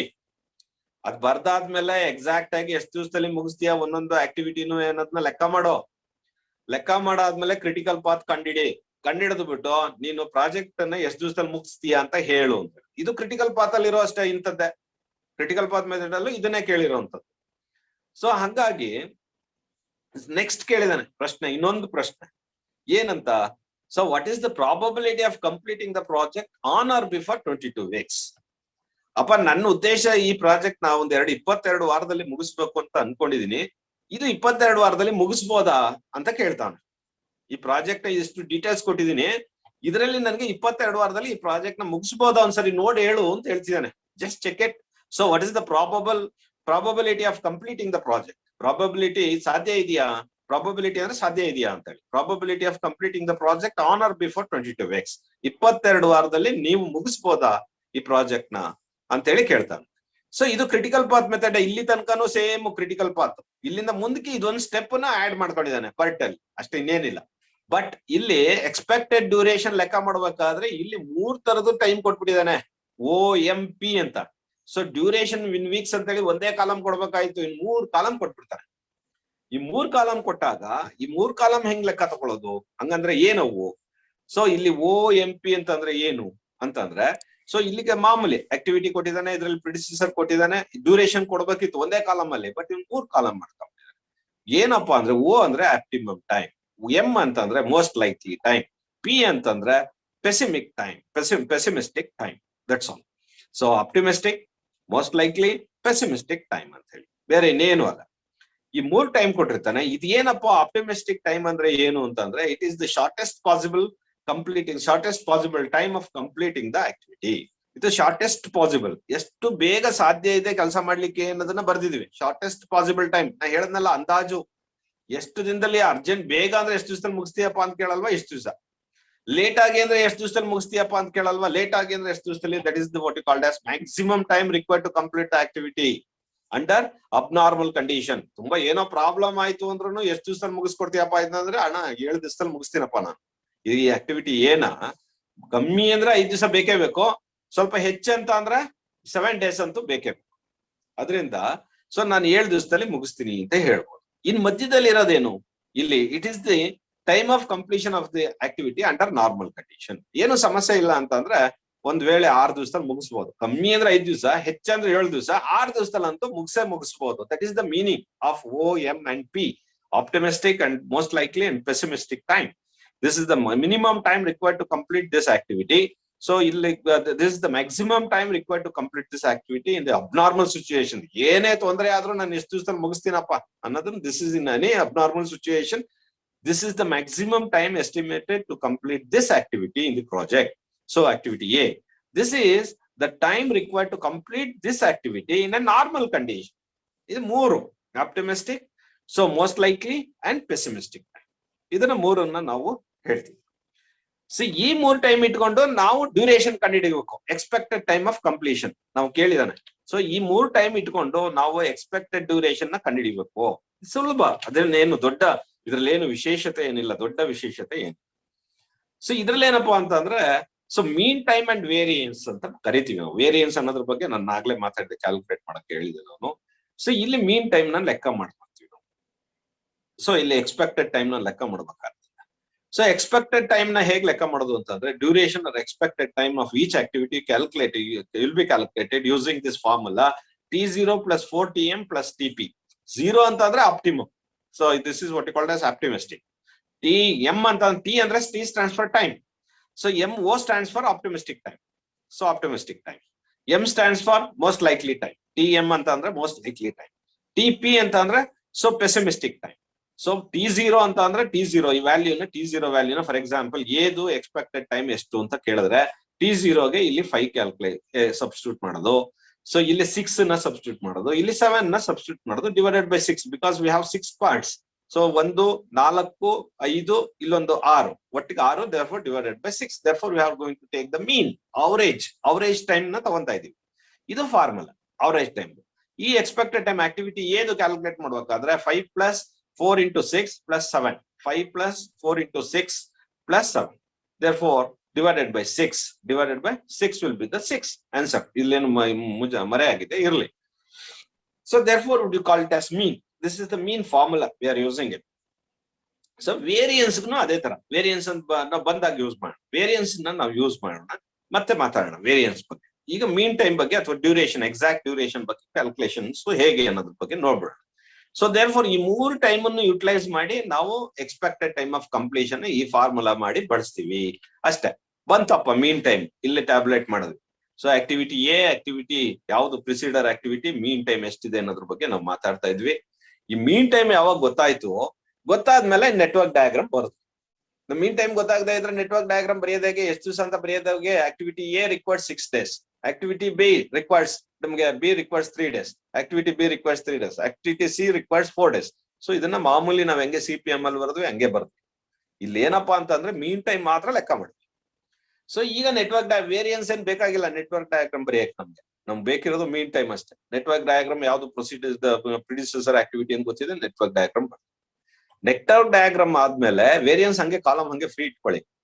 ಸೊ ಅರ್ಲಿಯೆಸ್ಟ್ ಸ್ಟಾರ್ಟ್ ಟೈಮ್ ಮತ್ತೆ ಅರ್ಲಿಯೆಸ್ಟ್ ಫಿನಿಶ್ ಕಂಪ್ಲೀಷನ್ ಟೈಮ್ ನ ನಾವು ಲೆಕ್ಕ ಮಾಡ್ತೀವಿ. ಯಾಕೆ ಅಂತಂದ್ರೆ ಕ್ರಿಟಿಕಲ್ ಪಾತ್ ನ ಐಡೆಂಟಿಫೈ ಇಲ್ಲೂ ಮಾಡ್ಬೋದು ಕ್ರಿಟಿಕಲ್ ಪಾತ್ ನ, ಆದ್ರೂ ಎಕ್ಸಾಕ್ಟ್ ಕ್ರಿಟಿಕಲ್ ಪಾತ್ ನ ಮಾಡ್ಬೇಕಾದ್ರೆ ನಮಗ್ ಕಂಡೀಷನ್ಸ್ ಇದೆ, ನಮಗ್ ಗೊತ್ತಿದೆ. ಏನಂತ ಕ್ರಿಟಿಕಲ್ ಪಾತ್ ಅಲ್ಲಿ ES is equal to LF ಅಂದ್ರೆ earliest start time is equal to latest finish time ಅನ್ನೋದು ನಮಗ್ ಗೊತ್ತಿದೆ. ಅದು ಇದೆಯಾ, ಅದು ಬರ್ತಾ ಇದೆಯಾ ಅನ್ನೋದನ್ನ ಚೆಕ್ ಮಾಡ್ಕೋಬೇಕು. therefore for that purpose what we have to do is we have to calculate ES and LF. so finish time, earliest latest finish time and the earliest finish time, ಇದನ್ನ ಲೆಕ್ಕ ಮಾಡ್ಬೇಕಾಗತ್ತೆ. For example U see this is ಮೇಲೆ ಕೆಳಗೆ ಬರ್ದಿದ್ದೀವಿ. ಮೇಲೆ ಕೆಳಗೆ ಬರ್ದಿರೋದು earliest start time, ಮೇಲೆ ಬರ್ದಿರೋದು earliest latest completion time, latest finish time. So ಅದೇ ತರ ಎಲ್ಲಾ ಕಡೆ ಬರ್ದಿದೀವಿ. ಇಲ್ಲಿ 0 0 ಇದೆ, ಇಲ್ಲಿ 4 4 ಇದೆ, ಇಲ್ಲಿ ಸೊ ಮತ್ತೆ ಇಲ್ಲಿ 9 9 ಇದೆ, ಇಲ್ಲಿ 14 14 ಇದೆ, ಇಲ್ಲಿ 17 17 ಇದೆ. therefore critical path is this is the critical path because we have to consider the longest route. ಇಲ್ಲಿ 4 plus 3, ಇದು 4 plus 5 plus 5 plus 3, ಇದು ಕೂಡ ಆಗುತ್ತೆ. ಬಟ್ ಇಲ್ಲಿ 4 plus 3 plus 3 ಆಗ್ಬಿಡುತ್ತೆ. ಅದರಿಂದ this is the minimum duration, this is the maximum duration. therefore 1 dash 4 dash 6 dash 7 dash 8. So ನೆನ್ನೆ ಯಾರೋ ಬರ್ದಿದ್ರು ಕ್ರಿಟಿಕಲ್ ಪಾತ್ಗೆ 1 dash 4 4 dash 6 6 dash 7 ಹಿಂಗ್ ಬರೀಬಾರ್ದು. So you should not write like that for the critical path. we have to write 1 dash 4 dash 6 dash 7 dash 8. so or otherwise this is the critical path. activity critical activity C dash G dash J is the critical activity. so ಹಂಗ್ ಬರೀಬೇಕು. So ಇದನ್ನ 1 dash 4 ಕಾಮ ಅಂತ ಬರೀಬಾರ್ದು, 4 dash 6 ಅಂತ ಬರೀಬಾರ್ದು. 4-6, 6-7 ಅಂತ ಬರಿಬಾರ್ದು. So ಅದು ಒಂದೊಂದು ಆಕ್ಟಿವಿಟಿ. So therefore critical path ಬರಿಬೇಕಾದ್ರೆ 1-4, 4-6, 6-7, 7-8 ಅಂತ ಬರಿಬೇಕು. ಸೊ ಅದನ್ನ ಕ್ರಿಟಿಕಲ್ ಆಕ್ಟಿವಿಟಿ ಕೇಳಿದಾಗ C-F C-F-H-J ಇದು ಬರಿಬೇಕು. ಸೊ ಇದು ಗೊತ್ತಾಯ್ತು ನಮ್ಗೆ, ಆಕ್ಟಿವಿಟಿ ಬಗ್ಗೆ ಗೊತ್ತಾಯ್ತು, ಪ್ರೊಸೀಜರ್ ಆಕ್ಟಿವಿಟಿ ಗೊತ್ತಾಯ್ತು, ಮೀನ್ ಟೈಮ್ ಎಸ್ಟಿಮೇಷನ್ ಬಗ್ಗೆ ಗೊತ್ತಾಯ್ತು, ES ಬಗ್ಗೆ ಗೊತ್ತಾಯ್ತು, ಫಿನಿಶ್ ಟೈಮ್ ಬಗ್ಗೆ ಅರ್ಲಿಯಸ್ಟ್ ಫಿನಿಶ್ ಬಗ್ಗೆ ಗೊತ್ತಾಯ್ತು. ಇದು ಯಾಕೆ ಅಂತಂದ್ರೆ ಕ್ರಿಟಿಕಲ್ ಪಾತ್ ಐಡೆಂಟಿಫಿಕೇಶನ್ ಮಾತ್ರ ನಾವು ಯೂಸ್ ಮಾಡ್ತೀವಿ. ಇದನ್ನ ಫಾರ್ವರ್ಡ್ ಪಾಸ್ ಅಲ್ಲಿ ಕ್ಯಾಲ್ಕುಲೇಟ್ ಮಾಡ್ತೀವಿ, ಇದನ್ನ ಬ್ಯಾಕ್ವರ್ಡ್ ಪಾಸ್ ಅಲ್ಲಿ ಕ್ಯಾಲ್ಕುಲೇಟ್ ಮಾಡ್ತೀವಿ. ಅದ್ರ ಬಗ್ಗೆ ನಮಗ್ ಗೊತ್ತಿದೆ. ಸೊ ಈಗ ನಮ್ ಪ್ರಾಬ್ಲಮ್ ಇರೋದೇನಪ್ಪಾ ಅಂತಂದ್ರೆ ಅವನು ಇದನ್ನೆಲ್ಲ 3 ಪ್ರಶ್ನೆನೂ ಉತ್ತರ ಕೊಟ್ಟಾಯ್ತು. ಯಾವ್ಯಾವ್ದು 3 ಪ್ರಶ್ನೆಗಳು? ಸೊ ಕನ್ಸ್ಟ್ರಕ್ಟ್ ಮಾಡಾಯ್ತು ನೆಟ್ವರ್ಕ್ ಡಯಾಗ್ರಾಮ್ ನ, ಆಯ್ತಾ? ಸೊ ಕಂಪ್ಲೀಷನ್ ಇದು ಎಕ್ಸ್ಪೆಕ್ಟೆಡ್ ಡ್ಯೂರೇಷನ್ ಲೆಕ್ಕ ಮಾಡಾಯ್ತು, ಫಾರ್ಮುಲಾಗಳನ್ನ ಯೂಸ್ ಮಾಡಿದ್ವಿ. ಇದು ಎಕ್ಸ್ಪೆಕ್ಟೆಡ್ ಟೈಮ್ ನ ನಾವು ಲೆಕ್ಕ ಮಾಡಿದ್ವಿ, ಮೀನ್ ಟೈಮ್ ಅಂತ ಹೇಳಿದ್ವಲ್ಲ ಅದ್ರಲ್ಲಿ ಯೂಸ್ ಮಾಡ್ಕೊಂಡು ಲೆಕ್ಕ ಮಾಡಾಯ್ತು. ಮತ್ತೆ ಕ್ರಿಟಿಕಲ್ ಪಾತ್ ನ ಐಡೆಂಟಿಫೈ ಮಾಡಾಯ್ತು, 3 ಆನ್ಸರ್ ಮಾಡಾಯ್ತು. ಇದು ಕ್ರಿಟಿಕಲ್ ಪಾತ್ ಮೆಥಡ್ ತರನೇ same. But only thing is ಅವ್ನು ಕೇಳ್ತಾ ಇದ್ದಾನೆ ಪ್ರಾಬಬಿಲಿಟಿ ಇಷ್ಟು ದಿವಸದಲ್ಲಿ ಮಾಡ್ಬೋದೇನಪ್ಪಾ, ನೀವು ಪ್ರಾಜೆಕ್ಟ್ ನ ಕಂಪ್ಲೀಟ್ ಮಾಡ್ಬೋದೇನಪ್ಪಾ ಅಂತ ಕೇಳ್ತಾ ಇದ್ದಾನೆ. ಅದಕ್ಕೆ ಉತ್ತರ ಕೊಡ್ಬೇಕು. ಅದಕ್ಕಾಗಿ ನಾವು ವೇರಿಯನ್ಸ್ ನ ಲೆಕ್ಕ ಮಾಡ್ಬೇಕು. Therefore variance is equal to sigma square is equal to TP minus T0. TP ಅಂತಂದ್ರೆ this is the P pessimistic time. 0 ಅಂತಂದ್ರೆ O, this stands for O, that is optimistic time, divided by 6 whole square. This is the formula we have to use for the calculation of the variance. ಈ variance ನ ಹೇಗೆ calculate ಮಾಡಿರೋದು? This is 7 TP is 7 minus of 5 TO ಅಂದ್ರೆ time, O optimistic time is 5 divided by 6 whole square is equal to 0.11. So therefore ಈ calculation ನ ನಾವು ಇಲ್ಲಿ ಮಾಡಿದೀವಿ. ಸೊ 0.11, 0.44 ಈ ಫಾರ್ಮುಲಾ ಯೂಸ್ ಮಾಡ್ಕೊಂಡು ಎಲ್ಲ ಲೆಕ್ಕ ಮಾಡಿದೀವಿ. ಇದನ್ನ ಯೂಸ್ ಮಾಡ್ಕೊಂಡು ಈಗ 22 ವಾರದಲ್ಲಿ ಇದನ್ನ ಲೆಕ್ಕ ಮಾಡ್ಬೋದು ಇಲ್ವೋ ಅಂತ ಹೇಳಿ ಚೆಕ್ ಮಾಡ್ಬೇಕಾಗತ್ತೆ. ಅದ್ ಹೆಂಗ್ ಚೆಕ್ ಮಾಡೋದು ಅಂತ ನೋಡಿ. ಸೊ ಇಲ್ಲಿ ನಮ್ಗೆ ಕ್ರಿಟಿಕಲ್ ಪಾತ್ ಅಲ್ಲಿ ನಿಮ್ಗೆ ಗೊತ್ತಾಗೋಯ್ತು. ಕ್ರಿಟಿಕಲ್ ಪಾತ್ ನ ನಾವು ಐಡೆಂಟಿಫೈ ಮಾಡಿದೀವಿ. 1-4-6-7-8 ಇದು critical path. Expected time of completion of the project is 17 weeks. Total ಆಗಿ ಈ ಪಾತ್ ಅಲ್ಲಿ ಹೋದ್ರೆ 12 ವಾರ ಆಗುತ್ತೆ. ಇದನ್ನ ಡಬಲ್ ಲೈನ್ ನಲ್ಲಿ ಬರ್ದಿದೀವಿ, ಇದೆಲ್ಲ ಗೊತ್ತು. ಸೊ ಕ್ರಿಟಿಕಲ್ ಪಾತ್ ಐಡೆಂಟಿಫಿಕೇಶನ್ ಮಾಡುವಾಗ್ಲೂ ಕೂಡ ನಮಗೆ ಕಂಡೀಷನ್ಸ್ ಇದೆ. ಏನು?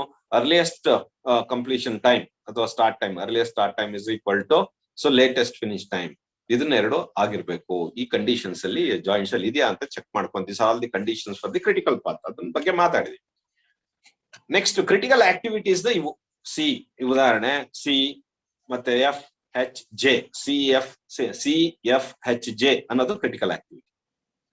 ಕ್ರಿಟಿಕಲ್ ಆಕ್ಟಿವಿಟಿಗೆ ಇದು duration, so total duration required ಇದರ 17 weeks ಬರುತ್ತೆ. ಸೊ ಇದು ವೇರಿಯನ್ಸ್ ನ ಲೆಕ್ಕ ಮಾಡಿದೀವಲ್ಲ, ಈ ಕ್ರಿಟಿಕಲ್ ಆಕ್ಟಿವಿಟಿ ವೇರಿಯನ್ಸ್ ಇವೆಲ್ಲ, ಇದು ಕ್ರಿಟಿಕಲ್ ಆಕ್ಟಿವಿಟಿ ವೇರಿಯನ್ಸ್ ಅಷ್ಟೇ, ಬೇರೆ ಇನ್ನೇನು ಇಲ್ಲ.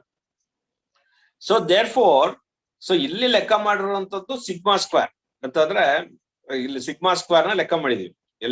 ಇಲ್ಲಿ ಸಿಗ್ಮಾ ಸ್ಕ್ವೇರ್ ನ ಲೆಕ್ಕ ಮಾಡಿದ್ವಿ. ದಟ್ ಇಸ್ ವೇರಿಯನ್ಸ್ ಅಂದ್ರೆ ಸಿಗ್ಮಾ ಸ್ಕ್ವೇರ್. ಸೊ ಬರೀ ಇದನ್ನ ಸಿಗ್ಮಾ ಅಂತ ಅಂದ್ರೆ standard deviation. Sigma square is variance. So ಹಂಗಾಗಿ ಇಲ್ಲಿ ಸಿಗ್ಮಾ ಸ್ಕ್ವೇರ್ ನ ಲೆಕ್ಕ ಮಾಡ್ಕೊಂಡಿದೀವಿ. ಸಿಗ್ಮಾ ಸ್ಕ್ವೇರ್ ವ್ಯಾಲ್ಯೂ ಇದು ಬರುತ್ತೆ. ಈಗ ನಮಗೇನಪ್ಪಾ ಅಂತಂದ್ರೆ ಪ್ರಾಬಬಿಲಿಟಿನ ಲೆಕ್ಕ ಮಾಡಬೇಕು. ಪ್ರಾಬಬಿಲಿಟಿ ಇಲ್ಲಿ ನಮ್ಗೇನ್ ಮಾಡಬೇಕಪ್ಪ ಅಂತಂದ್ರೆ, therefore what is the probability of the completing the project on or before 22 weeks ಅಂತ ಕೇಳ್ತಾನೆ. 22 ವಾರದಲ್ಲಿ ಮುಗಿಸ್ಬೋದೇನಪ್ಪಾ ಅಂತ ಕೇಳ್ತಾನೆ. ಅದನ್ನ ಚೆಕ್ ಮಾಡ್ಬೇಕು, ಮುಗಿಸ್ಬೋದೋ ಮುಗ್ಸಕ್ ಆಗಲ್ವೋ ಅಂತ ಹೇಳಿ. Therefore we should to come to the conclusion that within the 22 weeks you can able to complete this project or not ಅಂತ ಹೇಳಿ we have to check it. For that purpose we need the standard deviation. ಇದು sigma ಬೇಕು. Sigma square ನಮ್ಗೆ ಇರ್ಲಿರೋದ್ರಿಂದ sigma ಬೇಕಿರೋದ್ರಿಂದ sigma square for the critical activity total ಮಾಡಿದಾಗ sum of the variance of the all the critical activity will be the 4.78. So therefore that is sigma square. Therefore sigma is equal to root of 4.78, that is equal to 2.19. Therefore the sigma value will be, because the sigma square will be 4.78, that is the sum of the variance of all the critical activities. So this is all the critical activities highlighted red color idiyalla, idella critical activities. So C another one critical activity, F another one critical activity, H another one critical activity, J another one critical activity. The C-F-H-J is the critical path. So ಇದ್ರದ್ದು durations ನಮಗೆ ನಾವಾಗ್ಲೇ ಹೇಳ್ದಂಗೆ 4, 5, 5, 3.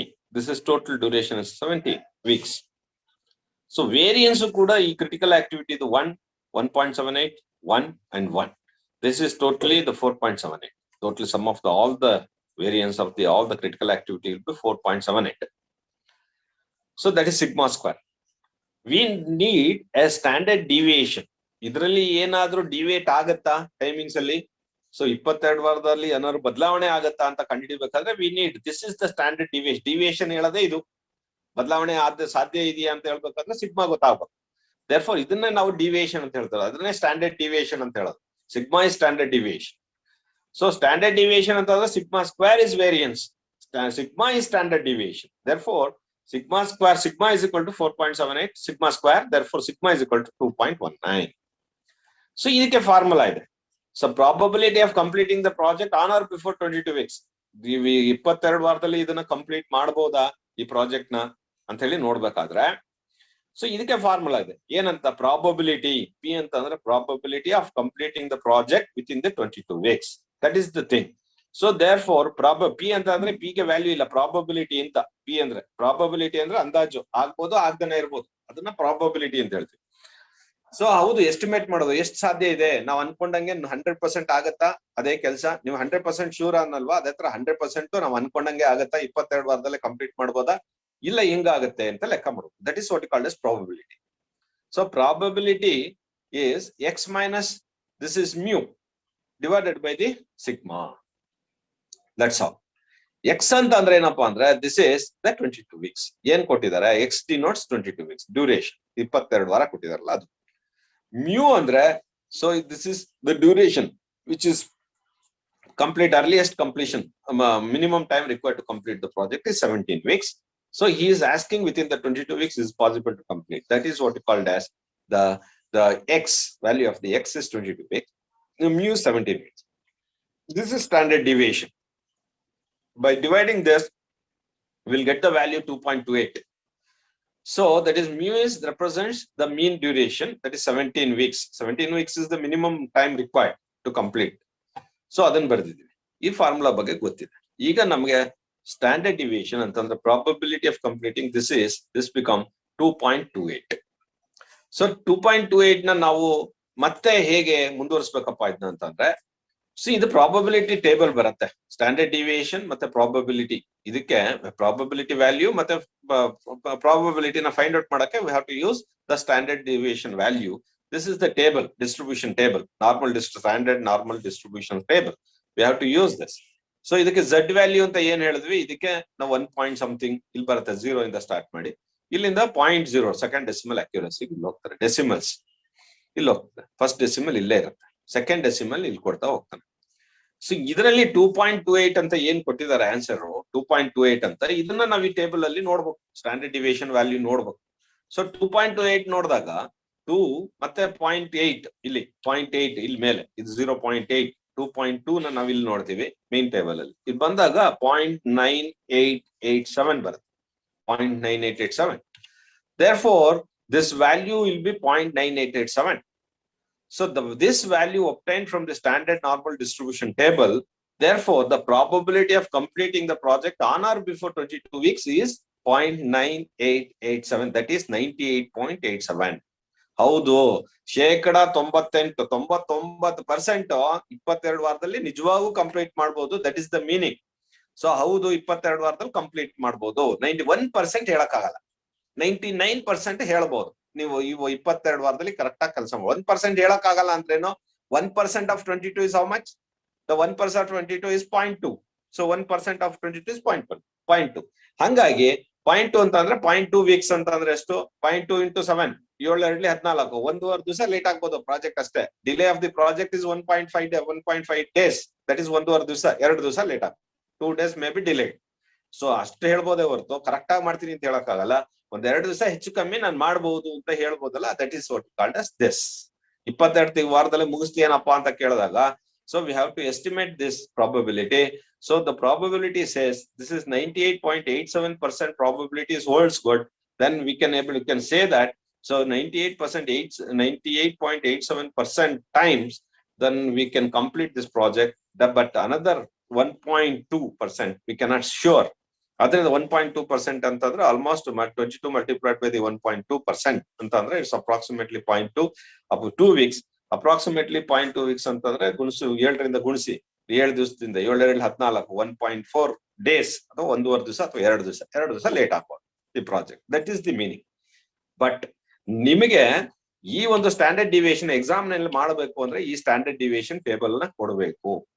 But ಇಲ್ಲಿ ತನಕ ಕೊಟ್ಟಿಲ್ಲ, ಮುಂದೆನೂ ಕೊಡೋದಿಲ್ಲ ಎಕ್ಸಾಮಿನೇಷನ್ಗೆ. But ಇದನ್ನ ಮುಂದೆ ನೀವು ಹೈಯರ್ ಲೆವೆಲ್ಗೆ ಹೋದಾಗ್ಲೂ ನಾವು ಮೇಸ್ಟ್ರು ಏನು ಹೇಳ್ಕೊಡ್ಲಿಲ್ಲಪ್ಪ ಪಾಠ ಪಾಲಿಟೆಕ್ನಿಕ್ ಅಲ್ಲಿ ಯೋಗಾನಂದ ಅವನು ಪಾಠ ಮಾಡ್ಲಿಲ್ಲ ಅಂತ ಹೇಳ್ಬಾರ್ದು ಅಂತ ಹೇಳ್ತಾ ಇದೀನಿ, ಇದು ಗೊತ್ತಿರ್ಲಿ ನಿಮ್ಗೆ ಅಂತ.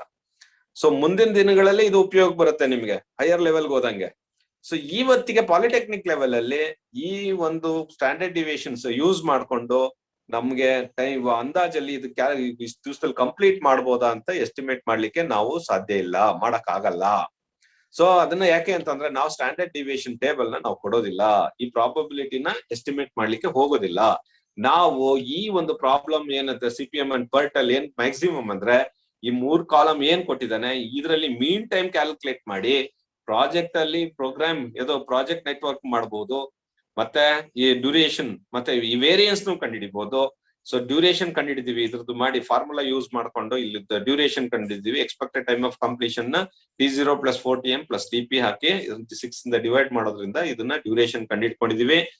ಸೊ ಮತ್ತೆ ಅದೇ ರೀತಿ ಸೊ ವೇರಿಯನ್ಸ್ ನ ಕೂಡ ಕಂಡುಹಿಡ್ತೀವಿ, ಅದಕ್ಕೊಂದು ಫಾರ್ಮುಲಾ ಇದೆ, σ² so TP - T0 / 6 whole square ಅನ್ನೋದು ಫಾರ್ಮುಲಾ ಇದೆ. ಅದರಿಂದ ವೇರಿಯನ್ಸ್ ನ ಕೂಡ ಕಂಡುಹಿಡ್ತಿದ್ದೀವಿ ನಾವು. ವೇರಿಯನ್ಸ್ ನ ಟ್ಯಾಬ್ಲೆಟ್ ಮಾಡಿದೀವಿ, ಅರ್ಲಿಯಸ್ಟ್ ಸ್ಟಾರ್ಟ್ ಮತ್ತೆ ಅರ್ಲಿಯಸ್ಟ್ ಫಿನಿಶ್ ಟೈಮ್ ನಾವು ಮಾಡಿದೀವಿ. ಇದು ಯಾಕಪ್ಪ ಯೂಸ್ ಆಗುತ್ತೆ ಅಂತಂದ್ರೆ ಕ್ರಿಟಿಕಲ್ ಪಾತ್ ನ ಐಡೆಂಟಿಫೈ ಮಾಡಕ್ಕೆ ನಾವು ಮಾಡ್ಕೊಂಡಿರೋದು ಪಾತ್ ಗಳನ್ನ 1 2 3 4 5 ಅಂತಾನು ಮಾಡ್ಬೋದು, ಡ್ಯೂರೇಷನ್ ಲೆಕ್ಕ ಮಾಡ್ಬೋದು. ಆದ್ರೆ ನಮ್ ಕೆಲಸ ಇರೋದೇನಪ್ಪಾ ಅಂತಂದ್ರೆ ದ ಕಂಡೀಷನ್ ಇದೆ ಕ್ರಿಟಿಕಲ್ ಪಾತ್ ಅಲ್ಲಿ, earliest start time and then value of the earliest start time and ಮತ್ತೆ latest finish time, the value should be 0.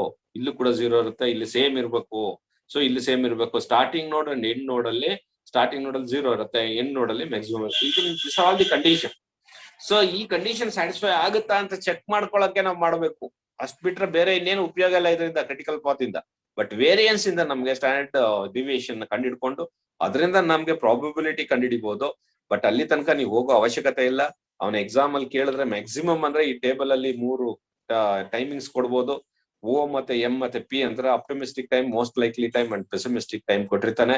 ಇದನ್ನ ನಾವು ಮೀನ್ ಟೈಮ್ ಆಗಿ ಕನ್ವರ್ಟ್ ಮಾಡ್ಕೋಬೇಕು, ಅಷ್ಟು ಕೆಲಸ ಇರುತ್ತೆ. ಅದನ್ನಂತೂ ಎಕ್ಸಾಮ್ ಅಲ್ಲಿ ಮಾಡ್ಲೇಬೇಕು. ಅದಕ್ಕೆ ಯಾವ ಟ್ಯಾಬ್ಲಾಕ್ ನಿಮ್ಗೆ ಪುಸ್ತಕಗಳು ಅಡಿಷನ್ ಬೇಕಾಗಿಲ್ಲ, ಎಕ್ಸಾಮ್ ನೀನೇ ಮಾಡ್ಕೋಬೇಕು. ಈ ಫಾರ್ಮುಲಾ ಬಳಸ್ಕೋಬೇಕು. ಈ ಫಾರ್ಮುಲಾ ಬಳಸ್ಕೊಂಡು ಈ ಒಂದು ಮೀನ್ ಟೈಮ್ ಕ್ಯಾಲ್ಕುಲೇಟ್ ಮಾಡಿ ಈ ಒಂದು ಟೇಬಲ್ ನ ಯೂಸ್ ಮಾಡಿ ಇದನ್ನ ನೆಟ್ವರ್ಕ್ ಡಯಾಗ್ರಾಮ್ ನ ಕನ್ಸ್ಟ್ರಕ್ಟ್ ಮಾಡ್ಬೇಕು. ಕನ್ಸ್ಟ್ರಕ್ಟ್ ಮಾಡಿ ವೇರಿಯನ್ಸ್ ನ ಕಂಡುಹಿಡಿದ್ಬಿಟ್ಟು ಅಷ್ಟ್ ಬಿಡ್ಬೋದು. ಯಾಕೆ ಅಂತಂದ್ರೆ ಅವನು ಪ್ರಶ್ನೆ ಕೇಳಿದಾನೆ ವೇರಿಯನ್ಸ್ ನ ಕಂಡುಹಿಡಿ ಅಂತ. ಸೊ ಇಲ್ಲಿ ಅವನೇನಾದ್ರೂ ಎಕ್ಸ್ಪೆಕ್ಟೆಡ್ ಡ್ಯೂರೇಷನ್ ಅಂಡ್ ವೇರಿಯನ್ಸ್ ಅಂತ ವೇರಿಯನ್ಸ್ ಕೇಳಿಲ್ಲ ಅಂದ್ರೆ ಬೇಡ, ಎಕ್ಸ್ಪೆಕ್ಟೆಡ್ ಡ್ಯೂರೇಷನ್ ಕೇಳಿದ್ರೆ ಇಷ್ಟು ಮಾತ್ರ ಮಾಡಿದ್ರಾಯ್ತು. ಸೊ ಈ ಒಂದು ಟೈಮ್ ನ ಮೀನ್ ಟೈಮ್ ನ ಕ್ಯಾಲ್ಕುಲೇಟ್ ಮಾಡ್ಕೊಂಡು ಅದನ್ನೇ ನಾನು ಡ್ಯೂರೇಷನ್ ಅಂತ ಲೆಕ್ಕ ತಗೋಬೇಕು. ಈ ತರ ಮೀನ್ ಟೈಮ್ ಅಥವಾ ಡ್ಯೂರೇಷನ್ ಅಂತ ಬರೀಬೇಕು. ಇದನ್ನ ಯೂಸ್ ಮಾಡ್ಕೊಂಡು ನೆಟ್ವರ್ಕ್ ಡಯಾಗ್ರಾಮ್ ಬರ್ದು ಕ್ರಿಟಿಕಲ್ ಪಾತ್ ನ ಐಡೆಂಟಿಫೈ ಮಾಡಿ ಕ್ರಿಟಿಕಲ್ ಪಾತ್ ಇದು ಅಂತ ಹೇಳಿ ಅದು duration minimum time required to complete the project just 17 weeks ಅಂತ ಹೇಳಿ ಬರೀಬೇಕು. ಅವನ್ ಕೇಳಿದ್ರೆ ಯಾವ್ದು ಮತ್ತೆ ಅರ್ಲಿಯಸ್ಟ್ ಸ್ಟಾರ್ಟ್ ಟೈಮ್ ಮತ್ತೆ ಅರ್ಲಿಯಸ್ಟ್ ಫಿನಿಶ್ ಟೈಮ್ ಫ್ಲೋಟ್ ಕೇಳ್ಬೋದು, ಅಥವಾ earliest start time earliest finish time ಅಲ್ಲಿ. ಸೊ ನಾವು along the critical path it is same, ಎರಡು ಸೇಮ್ ಇರ್ತದೆ ಅಂತ ಹೇಳಿ ತೋರಿಸ್ಬೇಕಾಗುತ್ತೆ. ಆ ಸಂದರ್ಭದಲ್ಲಿ ತೋರ್ಸೋನ್ ಕೇಳಿದ್ರೆ ಸೊ ಕ್ರಿಟಿಕಲ್ ಪಾತ್ ನ ಐಡೆಂಟಿಫೈ ಮಾಡ್ಬೇಕು. ಐಡೆಂಟಿಫೈ ಮಾಡಿ ಸೇಮ್, ಅಲ್ಲಿಗೆ ನಮ್ ಕೆಲಸ ಮುಗೀತು. ಸೊ ಯಾವ್ದು ಪರ್ಟ್ನು ಅಷ್ಟೇ, CPM ಅಷ್ಟೇ ಸೇಮ್. ಪರ್ಟ್ ಅಂದ್ರೆ ಏನು ಅಂತ ಕೇಳಿದ್ರೆ ಏನು ವಿಶೇಷವಾದ್ದು ಪರ್ಟ್ ಅಂದ್ರೆ ಗೊತ್ತಿಲ್ಲ ಸರ್ ನನಗೆ ಅಂತ ಹೇಳ್ಬಾರ್ದು. PERT is also one kind of tool, ಅದೊಂದ್ ಸಾಧನ ಅಷ್ಟೇ. ಬಸ್ ಸ್ಟ್ಯಾಂಡ್ ಇಂದ ಆಟೋದಲ್ಲಿ ಬಂದಂಗೆ ಆಟೋದಲ್ಲಿ ಆದ್ರೂ ಬಾ, ಕಾರಲ್ಲಿ ಆದ್ರೂ ಬಾ, ಬಸ್ ಅಲ್ಲಿ ಆದ್ರೂ ಬಾ, ನೀನ್ ಬರ್ತೀಯ ಅನ್ನೋದು ಇಂಪಾರ್ಟೆಂಟ್. ಅದರಿಂದ ನಾವು ಎಷ್ಟ್ ದಿವಸದಲ್ಲಿ ಪ್ರಾಜೆಕ್ಟ್ ನ ಕಂಪ್ಲೀಟ್ ಮಾಡ್ತೀವಿ ಅನ್ನೋದು ಇಂಪಾರ್ಟೆಂಟ್. ಅದನ್ನ ಕಂಡುಹಿಡಿಯೋದು ನೀನು ಇದು ಬಾರ್ ಚಾರ್ಟ್ ಅಲ್ಲಾದ್ರೂ ಕಂಡುಹಿಡಿ, CPM ಅಲ್ಲಾದ್ರೂ ಕಂಡುಹಿಡಿ, ಇಲ್ಲ ಪರ್ಟ್ ಅಲ್ಲಾದ್ರೂ ಕಂಡುಹಿಡಿ. ಬಟ್ ಪರ್ಟ್ ನ ಯೂಸ್ ಮಾಡೋದು ಯಾವಾಗಪ್ಪ ಅಂತಂದ್ರೆ ಯಾವಾಗ ಎಕ್ಸಾಕ್ಟ್ ಟೈಮ್ ಅನ್ನ ನಾವು ಹೇಳಕ್ ಆಗಲ್ಲ ಈ ಆಕ್ಟಿವಿಟಿಗೆ ಕಂಪ್ಲೀಟ್ ಮಾಡಕ್ಕೆ ಅಂತ ಅಂದಾಗ ಅಂತ ಸಂದರ್ಭದಲ್ಲಿ ಪರ್ಟ್ ಯೂಸ್ ಮಾಡ್ತೀವಿ. ಯಾಕೆ ಯಾವಾಗ ಬರುತ್ತೆ ಅಂತಂದ್ರೆ ರಿಸರ್ಚ್ ಅಂಡ್ ಡೆವಲಪ್ಮೆಂಟ್ ವರ್ಕ್ ಗಳಲ್ಲಿ ಬರುತ್ತೆ. For example research and development ಅಂತ ಕೆಲಸಗಳು ಯಾವ್ದು ಸರ್ ಅಂತ ಕೇಳ್ಬೋದು. ಈಗ ಸ್ಯಾಟಲೈಟ್ ಒಂದು ನಾವು ಉಡಾವಣೆ ಮಾಡ್ಬೇಕು ಅಂತ ಇರುತ್ತೆ.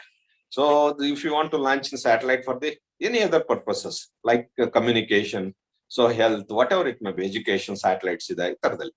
ಅವಾಗ ಇಷ್ಟೇ ದಿನದಲ್ಲಿ ಹಿಂಗೆ ಸ್ಯಾಟಲೈಟ್ ನಾವು ಡಿಸೈನ್ ಮಾಡ್ಬೇಕು ಹಿಂಗೆ ಆಗತ್ತೆ ಅಂತ ಇವತ್ತು ಹೆಂಗ್ ಹೇಳೋದು? ನಮಗೆ ಗೊತ್ತಿಲ್ಲ, ಟೆಕ್ನಾಲಜಿನೇ ಈಗ ಹೊಸದು ನಮ್ಗೆ. ಅಂತಂದ್ರೆ ಗೊತ್ತಿರೋದಾದ್ರೆ ಹೇಳ್ಬೋದಪ್ಪ, ಗೊತ್ತಿಲ್ಲದೇನಾದ್ರು ಹಿಂಗೆ ನಿರ್ದಿಷ್ಟವಾಗಿ ಹೇಳಕ್ ಕಷ್ಟ ಆಗತ್ತೆ. ನಿರ್ದಿಷ್ಟವಾಗಿ ಹೇಳಕ್ ಕಷ್ಟ ಆಗತ್ತೆ ಅಂದಾಗ್ಲೇ ಈ ಒಂದು PERT ಅನ್ನ ಯೂಸ್ ಮಾಡೋದು. Therefore, this type of the PERT technology is used for the network diagram for the purpose of construction industry use ಮಾಡಲ್ಲ. This will be used only in the defense. So ಆರ್ಮಿಯಲ್ಲಿ ಹೊಸ ಹೊಸ inventions ಅಥವಾ ನಮ್ಮಲ್ಲಿ ಎಲ್ಲಿ research and development ಮಾಡ್ತಾರೆ ಅಂತ ಕಡೆ ಇದನ್ನ PERT ಅನ್ನ ಯೂಸ್ ಮಾಡ್ತಾರೆ. But it is similar to that of critical path, except that duration of the each activity will not be exactly determined in the PERT, but in the CPM the duration of each activity is exactly defined. So ಹಂಗಾಗಿ ಇದನ್ನ ಅಲ್ಲಿ use ಮಾಡಲ್ಲ ಅಂತ ಅಷ್ಟೇ. Definition same. Critical path ಅಂದ್ರೆ ಏನು ಅಂತ ಕೇಳಿದ್ರೆ ಯಾರಾದ್ರೂ ಅಷ್ಟನ್ನೇ ಹೇಳ್ಬೇಕು. ಕ್ರಿಟಿಕಲ್ ಪಾತ್ ಅನ್ನೋದು ಒಂದು ಟೂಲ್ ಮಾರಾಯ, ಅದನ್ನ ನಾವು ಶೆಡ್ಯೂಲಿಂಗ್ ಪರ್ಪಸ್ ಯೂಸ್ ಮಾಡ್ತೀವಿ. ಶೆಡ್ಯೂಲಿಂಗ್ ಯಾಕೆ ಮಾಡ್ತೀವಿ ಅಂದ್ರೆ ನಮ್ ಪ್ಲಾನಿಂಗ್ ಯೂಸ್ ಮಾಡ್ತೀವಿ. ಏನ್ ಪ್ಲಾನಿಂಗ್? ಪ್ರಾಜೆಕ್ಟ್ ಪ್ಲಾನಿಂಗ್ ಅಂತ. ಪ್ರಾಜೆಕ್ಟ್ ಪ್ಲಾನಿಂಗ್ ಅಲ್ಲಿ ಏನಪ್ಪಾ ಅಂತಂದ್ರೆ ರಿಸೋರ್ಸ್ ಪ್ಲಾನಿಂಗ್. ರಿಸೋರ್ಸ್ ಅಲ್ಲಿ ಯಾವ ರಿಸೋರ್ಸ್ ನಮ್ಗೆ ಮೆಟೀರಿಯಲ್ ಬೇಕು, ಲೇಬರ್ ಬೇಕು, ಎಕ್ವಿಪ್ಮೆಂಟ್ ಬೇಕು, ದುಡ್ಡು ಬೇಕು, ನಮ್ಗೆ ಈ ಶೆಡ್ಯೂಲಿಂಗ್ ಕನ್ಸ್ಟ್ರಕ್ಷನ್ ಎಷ್ಟು ದಿವಸ ಮುಗಿಸ್ತೀವಿ ಅನ್ನೋ ಐಡಿಯಾ ಬೇಕು. ಇವಕ್ಕೆಲ್ಲ ನಾವು ನೋಡಕ್ಕಾಗಿ ಮಾಡ್ತೀವಪ್ಪ ಇದನ್ನ ಅಂತ ಹೇಳ್ಬೇಕು. So for the purpose of making construction scheduling V are using this technique ಅಂತ ಹೇಳ್ಬೇಕು. Why are doing the construction scheduling ಅಂತ ಕೇಳಿದ್ರೆ for the purpose of project management. So what is the intention of doing the construction scheduling? Is the making the project management so effectively. So project management effectively ಅಂತಂದ್ರೆ ಏನೋ, then because we are going to take up the project for the purpose of the fixed time and cost. So ಇಷ್ಟೇ ದುಡ್ಡಲ್ಲಿ ಎಷ್ಟು ದಿನದಲ್ಲಿ ಮುಗಿಸ್ಕೊಡ್ತೀನಿ ಅಂತ ಯಾರ ಹತ್ರ project ಇಸ್ಕೊಂಡಿದೀವಿ, ಮಾಡ್ಕೊಡ್ತೀವಿ ಅಂತ ಒಪ್ಕೊಂಡಿದೀವಿ. ಸೊ ಅದನ್ನ ಒಪ್ಕೊಂಡ್ರ ಪ್ರಕಾರ ಕೆಲಸ ಮಾಡ್ಬೇಕು ಅಂತಂದ್ರೆ ನಮ್ಗೆ ಮ್ಯಾನೇಜ್ಮೆಂಟ್ ಸುಲಭ ಆಗ್ಬೇಕು. ಯಾವ ಮೆಟೀರಿಯಲ್ ಎಷ್ಟೆಷ್ಟು ದಿವಸದಲ್ಲಿ ಯಾವಾಗ ಬೇಕು, ದುಡ್ಡು ಯಾವಾಗ ಬೇಕು, ಎಕ್ವಿಪ್ಮೆಂಟ್ ಯಾವಾಗ ಗೊತ್ತಿರ್ಬೇಕು, ಅದನ್ನ ಮೊದ್ಲೇ ಪ್ಲಾನ್ ಮಾಡ್ಬೇಕು. ಅದಕ್ಕಾಗಿ ಇವೆಲ್ಲ ಬೇಕು ಅಷ್ಟೇ, ಬೇರೆ ಇನ್ನೇನು ಅಲ್ಲ. ಸೊ ಕ್ರಿಟಿಕಲ್ ಪಾತ್ ಮೆಥಡ್ ಅಂದ್ರೂ ಇಷ್ಟೇ ಬರೆಯೋದು, PERT ಅಂದ್ರೂ ಇಷ್ಟೇ ಬರೆಯೋದು, ಬಾರ್ ಚಾರ್ಟ್ ಆದ್ರೂ ಇದೇ ಡೆಫಿನೇಷನ್, ಇನ್ನೇನಿಲ್ಲ. This is one planning tool ಅಂತ ಬರೆದ್ಬಿಟ್ಟು ಇದೇನ್ ಹೇಳಿದ್ವಿ ಅದನ್ನೇ ಮುಂದುವರ್ಸೋದು. So it is used for the project planning. So planning is very important for the purpose of project management. Project management is very important for the purpose of to take up the project for the fixed time and the cost. ಅಷ್ಟೇ, ಇನ್ನೇನಿಲ್ಲ ಅಂತ ಹೇಳಿದ್ರೆ ಮುಗಿದೋಯ್ತು. So ಇದಕ್ಕೊಂದು definition, ಅದಕ್ಕೊಂದು definition. Critical path ಅಂದ್ರೆ ಸಾರಿ ಯಾವುದು CPM ಅಂದ್ರೆ ಒಂದು ಹೊಸ ಡೆಫಿನೇಷನ್, ಕ್ರಿಟಿಕಲ್ ಪಾತ್ ಅಂದ್ರೆ ಇನ್ನೊಂದು ಹೊಸ ಡೆಫಿನೇಷನ್, ಬಾರ್ ಚಾರ್ಟ್ ಅಂದ್ರೆ ಹೊಸ ಡೆಫಿನೇಷನ್, ಏನಿಲ್ಲ. So definition concept is same, but we are using it. These are all different tools, that's all. So different techniques. So ಬೇರೆ ಬೇರೆ ತರ ಮಾಡ್ತೀವಿ ಇದನ್ನ. ಒಂದೇ ಕೆಲಸ, ಒಂದೇ ಪ್ರಾಜೆಕ್ಟ್, ಅದನ್ನ CPM ಅಲ್ಲಿ ಮಾಡಕ್ ಬರುತ್ತೇನಪ್ಪಾ ಅಂದ್ರೆ ಮಾಡ್ತೀನಿ ಸ್ವಾಮಿ. ಸೊ ಬಾರ್ ಚಾರ್ಟ್ ಅಲ್ಲಿ ಆಗ್ತೀನಪ್ಪಾ, ಆಗ್ತೀನಿ ಸ್ವಾಮಿ. ಸೊ PERT ಅಲ್ಲಿ ಆಗ್ತೀನಪ್ಪಾ, ಆಗ್ತೀನಿ ಸ್ವಾಮಿ. ಅಷ್ಟೇ, ಇನ್ನೇನಿಲ್ಲ. ಸೊ ಮಾಡಕ್ ಬರುತ್ತೆ, ಮೂರಲ್ಲೂ ಮಾಡಕ್ ಬರುತ್ತೆ ನನಗೆ ಅನ್ನೋದು ಗೊತ್ತಿರ್ಬೇಕು ನಿಮಗೆ. ಸೊ ಹಂಗಾಗಿ ಬಟ್ ಎಕ್ಸಾಕ್ಟ್ಲಿ ನನಗೆ CPM PERT ನೇ ಯಾವಾಗ ಯೂಸ್ ಮಾಡ್ತಾರಪ್ಪ ಅಂತ ಕೇಳಿದಾಗ, when we don't know exactly the exact duration of the each activity in the project, we are not able to exactly determine the each duration of the each activity in the project. In that situation, because we are going to estimate the probable time of the each activity in the project. Probable ಅಂದ್ರೆ ಅಂದಾಜಲ್ಲಿ ಎಷ್ಟು ದಿವಸದಲ್ಲಿ ಮುಗಿಬಹುದು ಅಂತ. So ಅದರಿಂದ probable time ಅಂದ್ರೆ ನಿಮ್ಗೆ ಆಗ್ಲೇ ಮಾತಾಡಿದೀನಿ, ಇವೆಲ್ಲ probable time. ನಾನು ಎಕ್ಸಾಕ್ಟ್ ನೋಡಪ್ಪ ಎಷ್ಟು ದಿವಸದಲ್ಲಿ, ಕಮ್ಮಿ ಅಂದ್ರೆ ಎಷ್ಟು ದಿವಸದಲ್ಲಿ ಮುಗಿಸ್ತೀಯಾ ಅನ್ನೋದು ಆಪ್ಟಿಮಿಸ್ಟಿಕ್. ಸೊ ನಿನ್ಗೆ ಹೆಚ್ಚು ಅಂದ್ರೆ ಎಷ್ಟು ದಿವಸ ಮುಗಿಸ್ತೀಯಾ, that is what you call as pessimistic. So ಅವೆರಡರ ಮಧ್ಯದಲ್ಲಿ ನಾರ್ಮಲ್ ಆಗಿ ನಾನು ಬಿಟ್ಬಿಟ್ರೆ ನಾನು 6 ದಿವಸದಲ್ಲೇ ಮುಗಿಸ್ಕೊಡ್ತೀನಪ್ಪ, ನೀನ್ ಸುಮ್ನೆ ಇದ್ಬಿಡ ಮಾರ ಅನ್ನಲ್ವಾ, ಅದೇ ತರ. So without any delay, without the normal condition, what is the minimum time required to complete the project ಅನ್ನೋದ್ರ ಬಗ್ಗೆ ನಾವು ಮಾತಾಡ್ತಾ ಇದ್ದೀವಿ. So this is the minimum time required to complete the project. This is the maximum time required to complete in any worst situation. So this is what you called as optimistic and most likely and pessimistic time. But ಇನ್ನೊಂದು ಏನಪ್ಪಾ ಅಂತ ಅಂದ್ರೆ final ಆಗಿ so ನಾವು ನೋಡ್ಬೇಕಾದ ಅಂಶ ಏನಪ್ಪಾ ಅಂತಂದ್ರೆ, what is the difference between CPM and PERT. So ಹಂಗಾದ್ರೆ CPM ಅಂಡ್ PERT ಗೆ ಇಷ್ಟೆಲ್ಲ ಮಾತಾಡಿದ್ವಲ್ಲ, ಏನ್ ವ್ಯತ್ಯಾಸಗಳು ಬರೀರಿ ಅಂತ ಪರೀಕ್ಷೆಯಲ್ಲಿ ಕೇಳ್ತಾರೆ.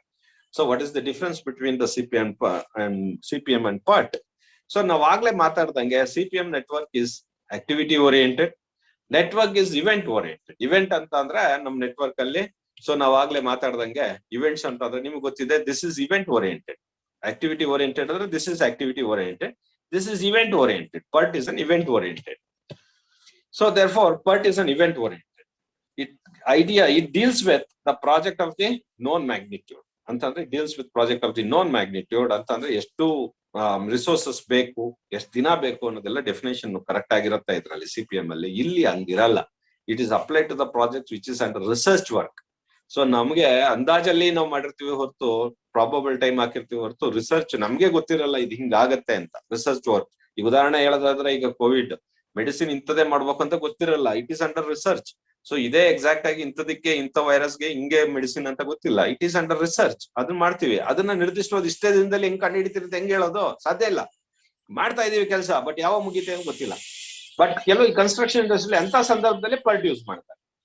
So similarly the duration of each activity can be determine properly. So exact time ಅನ್ನ ಇಲ್ಲಿ ಎಸ್ಟಿಮೇಟ್ ಮಾಡಬಹುದು CPM ಮೆಥಡ್ ಅಲ್ಲಿ. ಇಲ್ಲಿ ಪ್ರಾಬಬಲ್ ಟೈಮ್ ಮಾಡಿರ್ತೀವಿ. So duration of each activity can be determine properly. So exact ಆಗಿ ಹೇಳಕ್ ಬರಲ್ಲ. ಸೊ ಇದು difference. So it is applied to the construction. ಇದನ್ನ ನಾವು ಕನ್ಸ್ಟ್ರಕ್ಷನ್ ಇಂಡಸ್ಟ್ರಿಯಲ್ಲಿ ಯೂಸ್ ಮಾಡ್ತೀವಿ CPM ನ. ಇದನ್ನ ನಾವು ರಿಸರ್ಚ್ ಅಂಡ್ ಡೆವಲಪ್ಮೆಂಟ್ ಅಲ್ಲಿ ಯೂಸ್ ಮಾಡ್ತೀವಿ. ಉದಾಹರಣೆ ಈಗ ಕೊರೋನಾ ಹೇಳಿದ್ನಲ್ಲ, ಕೊರೋನಾ ಮೆಡಿಸಿನ್ ಕಂಡಿದ್ದು ರಿಸರ್ಚ್ ಅಂಡ್ ಡೆವಲಪ್ಮೆಂಟ್. ಸೊ ಅಲ್ಲಿ ಪಾರ್ಟಿನ ಯೂಸ್ ಮಾಡ್ತಾ ಇರ್ತೀವಿ. It is applied to research and development industries. So ಈ ಒಂದು ಕೆಲಸಗಳಿಗೆ ಯೂಸ್ ಮಾಡ್ತೀವಿ. ಕನ್ಸ್ಟ್ರಕ್ಷನ್ ಇಂಡಸ್ಟ್ರಿಗೆ ಇದನ್ನ ಯೂಸ್ ಮಾಡಲ್ಲ.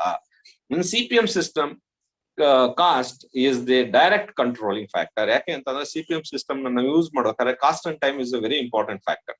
ಸೊ ಅದನ್ನ ಇಟ್ಕೊಂಡೇ ನಾವು CPM ಮಾಡೋದು, ಪ್ರಾಜೆಕ್ಟ್ ಪ್ಲಾನಿಂಗ್ ಮಾಡೋದು, ಕಾಸ್ಟ್ ಎಷ್ಟು ದಿವಸದಲ್ಲಿ ಮುಗಿಸ್ತೀವಿ, ಎಷ್ಟು ದುಡ್ಡಲ್ಲಿ ಮುಗಿಸ್ತೀವಿ ಅಂತ. ಹಂಗಾಗಿ ಇಲ್ಲಿ cost is an important factor. ಇಲ್ಲಿ ಏನಾಗುತ್ತೆ ಅಂತಂದ್ರೆ PERT system is time is directly controlling factor. ನನ್ಗೆ ಅರ್ಜೆಂಟ್ ಮಾಡ್ಕೊಡ್ರಿ, ಬೇಗ ಈ ಕೋವಿಡ್ ಸಿಚುಯೇಷನ್ ಔಷಧಿ ಕಂಡಿಟ್ಟಿರ್ರಿ, ಬೇಗ ಕೊಡ್ರಿ, ಅದಕ್ಕೆ ರೆಮಿಡಿ ಕೊಡ್ರಿ ಅಂತಾರೆ ಹೊರತು ದುಡ್ಡು ಎಷ್ಟು ಖರ್ಚಾಗತ್ತೆ ಅಂತ ಕೇಳಲ್ಲ ಇಲ್ಲಿ. ಬಟ್ ಇಲ್ಲಿ ಹಂಗಲ್ಲ, ಇಷ್ಟು ದುಡ್ಡು ಖರ್ಚಾಗತ್ತೆ ಬೇಗ ಮಾಡ್ರಿ ಅಂತ ಹೇಳ್ತಾರೆ. Therefore cost is a controlling factor in CPM. PERT ಅಲ್ಲಿ cost is not a controlling factor, it's the time is a controlling factor. So this all the differences so of the CPM and PERT. So ಇಷ್ಟು ಹೇಳ್ತಾ ಇವತ್ತಿನ ಒಂದು session ಏನಿದೆ, unit 2 session ಏನಿದೆ ಅದನ್ನ ಮುಗಿಸಿ ಏನೇ ಒಂದು ಪ್ರಶ್ನೆಗಳಿದ್ರೆ ಅಥವಾ ನಿಮ್ಮ ಒಂದು ಡೌಟ್ಸ್ ಇದ್ರೆ ಅದನ್ನ ನನಗೆ ಇದರಲ್ಲಿ ನಿಮ್ ಬಾಕ್ಸ್ ಅಲ್ಲಿ ಹಾಕಿ, ಇದರಲ್ಲಿ ವಾಟ್ಸ್ಆಪ್ ಬಾಕ್ಸ್ ಅಲ್ಲಿ ಹಾಕಿ, ಅದನ್ನ ನೆಕ್ಸ್ಟ್ ಕ್ಲಾಸ್ ಅಲ್ಲಿ ನೋಡೋಣಂತೆ. ಸೊ ಹಂಗಂತ ಹೇಳ್ತಾ ಎಲ್ರಿಗೂ ಥ್ಯಾಂಕ್ಸ್. ಮತ್ತೆ 2 ಯೂನಿಟ್ ಅನ್ನು ನಾವು ಮುಗಿಸಿದೀವಿ. ಆಲ್ಮೋಸ್ಟ್ ನಮ್ಗೆ ಪಾಸಿಂಗ್ ಮಾರ್ಕ್ಸ್ ಅಂತೂ 100% ಬಂದಿದೆ.